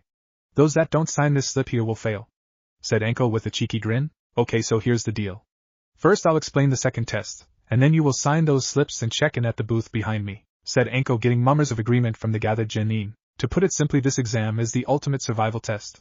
You will use your knowledge, jutsu, and weapons to compete in battle in which there are no rules. You will fight over these two scrolls, the heaven and earth, said Enko, pulling out two scrolls to show the group. There are 78 people here, meaning 26 teams. Half will get heaven scrolls while the other half will get earth scrolls. To pass this test, you must make it to the tower with both scrolls. There is also a time limit of exactly 120 hours or 5 days. 5 days, exclaimed Ino in shock. But what about dinner? Exclaimed Choji, in which Enko merely shrugged. You're on your own, after all, the forest is full of food. Just watch out for the man-eating beasts, poisonous insects and poisonous plants, said the examiner calmly. Also, it isn't really likely that 13 teams will actually pass. As the days pass, the distance to the goal becomes farther, plus you'll get less time to rest. Not to mention the area will be crawling with enemies, so you won't get to sleep much. Meaning not only can you fail by losing the scroll, but some will die from the harshness of the course. You can also be disqualified as well. The first way is by not making it to the tower with both scrolls within the time limit. The second way is if you lose a teammate, or have one killed. Also, there is no quitting in the middle of the exam. You will be in the forest for the whole 5 days. Lastly, you must not look in the scroll until you reach the tower, finished Enko seriously. What happens if we do? Questioned Kiba. That's a surprise for anyone who does it, said Enko with a smirk. A Chunin will be asked to handle classified information. This is to test your trustworthiness. That's it for the explanations. Exchange the forms for the scrolls, then get to a gate for the exam start, said Enko as she walked away. A final word of advice: didn't die, said Enko, glancing over her shoulder before she continued walking away. 30 minutes later found Team 7 waiting at the 12th gate for the exam to start. They had exchanged their forms for a heaven scroll which Naruto had reluctantly let Sasuke carry, having been outvoted thanks to the pink-haired fangirl that called herself his teammate. Alright maggots, the second test of the Chunin exams begins now, said Enko, her voice booming through the speakers hovering above each gate. As soon as these words were spoken, the gates were opened and the gathered genin dashed inside. After about 15 minutes, a scream ripped through the air, getting Team 7 to stop, mostly because of Sakura, who got scared. You guys go ahead, I'll catch up, said Naruto as he began to walk in a different. Hey, where do you think you're going? Called Sakura, getting the white-haired boy to turn his head to face her. To take a piss, unless of course you want to watch. Seeing the girl get quiet, the genin smirked and walked off into the forest. A few minutes later, the boy sighed as he zipped his pants back up. Before he could move, however, trio of Aimnin jumped at him from the trees, only for the boy to disappear. When he reappeared a few seconds later, however, he held Yamato in his hand, moving it slowly back into its sheath. Once it was fully sheathed, there was a spray of blood as 3 horrified screams filled the air as the Aimnin fell to the ground, each with a limb missing. Pitiful, thought the white-haired genin as his ice blue eyes looked at the genin at his feet. Crouching over the bloody genin, the boy quickly went through their pouches before finding their team's scroll. Luckily for him, it turned out to be an earth scroll. Pocketing the scroll and dismissing Yamato, the white-haired genin headed back towards his teammates, only to be surprised finding them waiting for him. Why are you still here? Questioned the genin in a tone that said he was far from happy at the moment. We heard screaming and doubled back. Answered Sakura, getting a sigh from the boy. Whatever, let's just go. Stated the white-haired genin, getting nods from his teammates. Before they could move, however, a fierce wind blew through the area. With no time to react, each of them were picked up and thrown out of their position. Unfortunately for Naruto, he'd been at the center of the blast and been hit the hardest, as evidenced by just how high and how far the wind threw him. From their position hidden within the trees of the forest, a trio of nin bearing the symbol of Kusa scowled at the sight, one of which had their eyes narrowed in irritation. That had not been their jutsu. Whatever the case, the jutsu had separated the group as had been their objective. Without a word, the leader of the nin leapt off in the direction Sasuke had been thrown, intent on testing the boy. As they left, none of the nin noticed the shadowed figure that took off in the direction Naruto had been thrown. Prove to me you are who I believe you to be, boy, thought the figure as he leaped through the trees. Midarashi Anko sat on top of the cabin outside the forest, happily eating away at her dango. It had been about 45 minutes since the genin had entered the forest, and she could already hear the screams of terror from some of the genin, which only made her smile widen. Unfortunately, her good mood was ruined as a pair of Chunin quickly joined her on the roof. Anko, we've got a problem, exclaimed each of the Chunin, getting a raised eyebrow from the kunoichi. What's wrong? Questioned Anko while still munching on her dango. Someone's entered the S-class section of the forest, exclaimed one of the Chunin, seeing the kunoichi's gaze on him. Find out who it is and how far in they are. If we can, we'll pull them out, ordered the kunoichi, getting a nod from the Chunin before turning to the remaining Chunin. We've just found the bodies of the team from Kusa, and well, you've just got to see this, said the second Chunin. Anko felt her stomach drop at those words, as she suddenly felt as if something very bad was about to happen. Nodding, she stood up and quickly jumped off the roof, following the Chunin towards the bodies. When Naruto awoke, he groaned at the pain that racked his body. As he stood to his feet, he frowned as he took in his surroundings. He was in a cave of sorts, and judging by his surroundings and his still wet clothes, he'd floated in here from the river behind him. Another thing that caught his attention was that the walls on all sides were covered in ice. If that wasn't enough, then in front of him was a giant thing that was covered in ice and had multiple chains connecting it to the walls surrounding it. What the hell is that thing? Thought the boy as he caught sight of it. That is Cerberus, the Ice Guardian. About 4,000 years ago, he was the first guard of Mikai's main entrance. That entrance was a large tower by name of Teminin Igru. When Sparta turned, he sealed the tower away along with its guardians. Sometime later, Cerberus re-emerged in the form of a devil arm wielded by Dante. Rumor has it that 2,000 years ago, during what the humans called the apocalypse, Dante's devil arms were banished by the Prince of Darkness just before Dante sealed him off, again along with the demon world. That's actually how the demons you've seen ended up here, since all of us were stranded here when the seal was put in place. It was also due to prolonged exposure to us that humans developed the ability to use chakra, lectured Kyubi as he made his presence known. Okay, how do I get out of here then? Mentally questioned the boy. You'll have to defeat him in battle. There should be a door or passageway behind him, so if you can defeat him, then you'll have to go through it. If there's no door, though, a portal should appear after he's defeated. Either way, you may have to defeat more than one guardian to escape this place. If you don't do that, you could always try swimming, said Kyubi, and the boy could almost feel the fox smirk at the end. After digesting all that he'd heard, the boy turned to examine what he now knew was Cerberus. Just as he stepped forward, however, the room began to shake, and he quickly jumped back, dodging the large block of ice that came crashing to the floor. Looking back towards the creature, he could now see it was a large dog with 3 heads, each with different colored eyes. Leave now, mortal. The likes of you are forbidden in this land. You who are powerless are not worth to set foot here, came a masculine voice from the dog demon's center head, shocking the boy. Wow, I've never seen a talking mutt before. I can walk up walls and seen people walk on water, but still this takes the cake. You know, I'd bet you'd be a shoo-in for first prize at a dog show, said the white-haired genin, smirking at the end. You, a mere human, dare make a mockery of me? Growled the beast. Just as it finished that sentence, it arched its center head back, red eyes glowing, before sending a blast of ice towards the boy from its mouth. Seeing it coming, the genin dodged it, jumping over it before landing on his feet calmly. Easy there. How about I take you for a walk? You'll regret that, you worm, snarled Cerberus, getting a smirk from the boy. Before any retort could be made, the demon lunged towards the young genin. Seeing it coming, Naruto quickly reacted to the attack, jumping back, barely dodging the claw swipe. As he looked up, Cerberus found himself looking into the barrels of 2 familiar-looking pistols just before thunderclaps filled the air. 12 bullets in total, 6 from each gun, were fired at the middle head, succeeding in breaking away some of the ice that had covered it. Holstering the pistols and summoning rebellion, Naruto quickly dodged to the side, barely avoiding another blast of ice. Not slowing in the slightest, the boy quickly charged at the lowered center head. Stinger. The muttered word left the boy's lips just as the sword thrust into the demon dog's center head, breaking off even more of the ice. Not giving it a second, Naruto's arm blurred as he gave another 10 thrusts before jumping back. Cerberus roared, his body rearing itself back as the center head's eyes began to glow red with rage. Jumping to the side, he managed to avoid being crushed by its large paw as Cerberus descended on him. Not being idle, he gave several slashes to the leg before using a hard thrust, successfully destroying all the ice covering the leg. Placing the broadsword on his back, he quickly drew his guns once more while simultaneously dodging the head that just tried to take a bite out of him. Charging some chakra into the pistols, he fired several chakra-charged bullets into the beast's left head. Raising its left paw, Cerberus quickly slammed it into the ground, sending several pillars of ice at the boy. Holstering the guns, Naruto surprised the demon as instead of jumping back he jumped up onto the pillars before charging at him, moving quickly from pillar to pillar. Drawing Rebellion to his hand, he quickly jumped over the lunging center head before slashing the left one as hard as he could, leaving a gash across its face. Landing on his feet, he quickly charged the left leg, slashing it several times. Jumping back, he narrowed his eyes, seeing just how little damage he'd given it. Placing Rebellion back on his back, he jumped straight up, dodging the blast of ice that crashed into where he'd been standing. Landing on the head, he quickly drew a kunai and jumped as soon as the head thrashed, launching him at least 20 feet in the air. Wrapping an explosive note around the handle, he flipped himself upside down before dropping the kunai and quickly moving through seals. Kunai Kage Bunshin no Jutsu, called the Genin. Before that, single kunai turned into 100 each with an explosive note attached. Barely a second after the kunais hit, they exploded all over the Ice Guardian's body. Landing on his feet, he panted as he waited for the smoke to clear and smirked as soon as it did. That last attack had definitely done its job, as all the ice that had been covering the demon dog was gone, along with the dog's left head, leaving only two. As Cerberus tried to pick himself up, the Genin decided to press his advantage. Bringing up his favorite seal, he created 20 clones of himself. 10 of the clones immediately jumped backwards and drew their pistols. The 10 in the front each drew Rebellion from their back. As Cerberus made it to his feet, his eyes widened in shock at the sight before him. No less than 21 Naruto stood before them, the original, no doubt the one in front with his arms crossed. Go. The word was spoken quietly but in the silence of the room, heard by all. With the order given, each of the clones attacked, either shooting at the remaining heads or slashing at the limbs. 2 minutes later, Cerberus hit the ground hard with only a single head remaining and gashes covering both of his front legs, panting in exhaustion. "You're not human, are you?" questioned Cerberus from his position on the ground. "Who knows?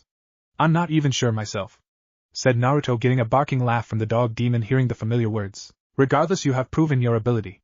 Take my soul and go forward.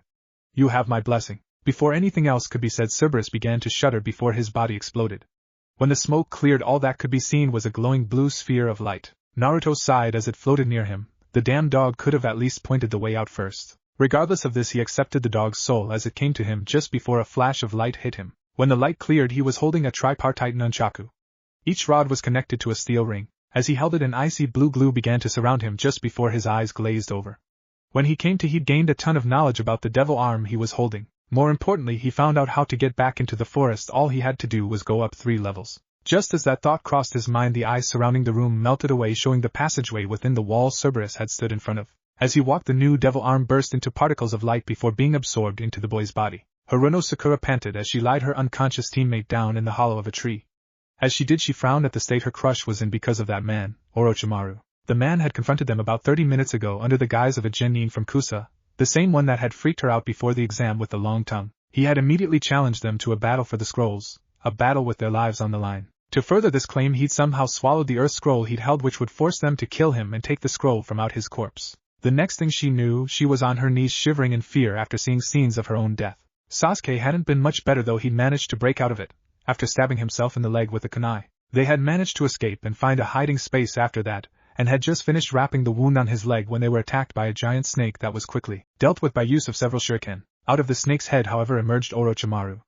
Sasuke, seeing this and tired of fighting, had immediately handed over their heaven scroll in hopes they would be left alone. Such hopes were dashed after Orochimaru caught and burned the scroll before launching himself at the Uchiha. After a few minutes, Orochimaru had apparently gotten bored and slammed the boy hard in the stomach with enough force to lift him from the ground before delivering a spin kick, which sent him flying only to land right next to Sakura. After stating how disappointed he was with their fight, he somehow stretched his neck out towards them before latching his teeth into Sasuke's neck, causing the boy to scream, before passing out. After retracting his neck, he made his departure, but not before stating how the Uchiha would come and seek him out for power. Shaking her head, the pink-haired genin banished the thoughts before focusing on the task at hand. As she set the traps around their position, she couldn't help but wishing Naruto would hurry up and show up. The white-haired genin smirked as he finally made it to the end of the long hallway. It had taken him a while to get to this point, as he'd walked slowly through the darkness. The journey, however, had given him the time to work on one of his senses. This sense he had discovered was known as echolocation. This sense basically allowed those capable of using it to locate objects by the reflection of sound, though it was mostly found in animals like bats. According to Kyubi, what he had was several times stronger than that, as it allowed him to see the things around him up in a radius of 20 feet around him without a single blind spot. Shaking himself from his thoughts, he found he was currently in front of a large gate, which was closed with iron bars going both vertically and horizontally with torches on each side. In front of the gate was a large chain that was blocking access that was connected to statues on each side of the gate. These statues took the form of two bodies which were sitting down and holding a pair of broadswords which had the chains wrapped around the blades. "Look, brother! It's been ages, but we finally have company," said a deep voice that reverberated within the cave. "I see that," said another voice, though this one was lighter in tone. "We must entertain our guest." "You're right, we have to be gracious host. So, what should we do?" "How should I know? We need to come up with something." Naruto sighed, hearing this, wondering when this conversation would be over. Brother, it appears our guest is sighing," said the first voice. "Yes, much like the last guest we had," responded the second. "Look, I don't know about any other guests, but this one wants through that gate, and out of this damn cave," interrupted the blonde, having enough of the two. Just after he finished, the room began to shake and the statues began to not only move but stand and change. When the two stood fully and were fully formed, they took the form of two headless bodies, one blue and one red, each only covered by a loincloth. Each of them had what looked like scales on their right arms, and both carried a sword which had what looked like a head topping the handle with glowing eyes. He also noticed each of the swords had serrated edges. "Our job here is to guard this gate," said the red one. "That's right, only those worthy may pass here," said the blue one. "I am Agni," said the red one. "I am Rudra," said the blue one. "We are known as the Firestorm," stated the two together. With that said, they moved to attack, jumping off of what remained of the statue pillars. Seeing this, the boy was quick to draw his guns once more and let loose a barrage of fire towards the two ogre bodies. Landing amidst the barrage of bullets, the two immediately charged forward, shocking the boy with their speed. As they charged forward, the boy backpedaled a bit before jumping and flipping around in midair just as they passed him, all the while firing off rounds. When he landed, he immediately placed his guns in their respective holsters, only to be forced to jump again as he spotted Agni just as he was about to land on him in a cannonball-like position, the blade of his sword pointing down towards the ground. When the red ogre landed, he created a shockwave that would have no doubt knocked the boy off his feet had he been on the ground. Drawing rebellion from his back, he noticed Rudra about to land and jumped once more, avoiding the shockwave caused by the ogre. Flipping backwards while still in mid-air, he landed a charge towards Agni, thrusting his sword out as he went. "Stinger," whispered the blonde as the attack connected with the flat of the red ogre's blade, making him skid back a few inches. Moving quickly, he met Rudra's strike with one of his own, forcing their swords to lock up. Smirking, he tilted his longer sword forwards and slashed to his right, unlocking the two swords in a move that left a long bloody gash across the ogre's chest. Dismissing rebellion, he ducked down, avoiding the swipe from Agni's flaming sword, which did manage to catch the still stunned Rudra. While still moving down, he blurred through a few seals before taking a deep breath and expelling a powerful jet of water just as he rose back to his full height. "Swaytun, Mizurapa, violent water wave," thought the boy. The water struck Agni with such force that he was picked up and slammed into a wall hard enough to make a crater in the stone. Smirking, the white-haired genin cut the chakra flow to his jutsu to look over his handiwork. "Brother!" The exclamation from Rudra quickly brought the genin back to the matter at hand, and he turned just in time to catch a horizontal slash to his chest from the enraged demon. Before Rudra could celebrate his victory, however, the boy turned into a boulder just before it split in half. Naruto, who'd used the Kawarimi to appear behind Rudra, scowled as the last attack had gotten close enough to cut through his vest, leaving a cut across his stomach that was quick to heal over. "Damn it, this was my favorite vest," thought the former blonde with a slight bit of anger. Quickly running through a short sequence of seals, he expelled a large fireball from his mouth which struck his opponent right in the back, engulfing him in flames. Taking the opportunity while it presented itself, he decided to make sure he got the job done. As this thought hit him, a brief red glow surrounded his arms and legs. When the glow faded, the gauntlets and greaves that made up his first devil arm appeared. Focusing his chakra to his right gauntlet, he was not surprised when a flame appeared within his hand. "Katan Enden, fire release, fireball." Just as the words left his lips, he held the hand outward as a jet of flame shot out towards where he knew his opponent was, inside the flames of his previous jutsu. When the attack hit, a wall of flame appeared in front of him as the flames fed off each other, becoming more powerful. After about a minute, the flames died down, allowing the blonde to see the charred remains of Rudra. Dismissing Kyubi and thinking he'd overdone it just a little, he turned to leave the room. "Wait!" The familiar voices caught him by surprise, forcing him to turn back around. When he did, he found the eyes of the two swords staring at him intently. "Yes, wait, we have been waiting for a long time," stated the red sword, surprising Naruto, though he supposed he shouldn't have been, as either of the ogres he had faced had had heads or mouths with which to speak. "Yes, a very long time," spoke the blue one, its deeper voice echoing in the quiet cave. "For someone stronger than us. Someone who can control us. My name is Agni, and my name is Rudra. You shall take us with you, we shall be a great help to you," said both together, surprising the blonde with the request, though only his raised eyebrows showed this. "Okay, but on two conditions," said the boy calmly after a few seconds of thought. "Name them," said the two swords instantly. "Firstly, I want to know everything you know about this place, and how I can get out and back into the forest," said the white-haired boy before looking pointedly at the two, quietly demanding the answers. "This place is known as the Forest of Death, and has been known that way since the great battle 2,000 years ago. It is called that because this is a place where demons dwell," explained Agni. You are currently 24 meters under what has been named the S-class section of the forest since the shinobi first appeared. Stated Rudra. To return to the forest floor you must go up those 40 feet. You have already gone 20 of the total 98 meters. Explained Agni. You must also defeat each of the guardians you come across, as only then will you be allowed to proceed, or else you will die here, as have all those who have tried to take the power we hold before you came. Since you are here you have obviously defeated Cerberus, meaning you've beaten 3 of the total 6 needed to get back into the forest. Finished Rudra. I see. Said Naruto thoughtfully. They also said they are guardians and that others have tried to come here for their power before me. So with each defeat I gain more power, and I can get closer to my goal, or half of it at least. Still, this turn of events defiantly works in my favor since I can learn more, since I don't learn anything training under Kakashi team, thought the white-haired boy with a smirk. Okay, one more thing though. No talking. Stated the boy, finally pointing to each of the swords in turn. Fair enough. Stated Agni. As you wish.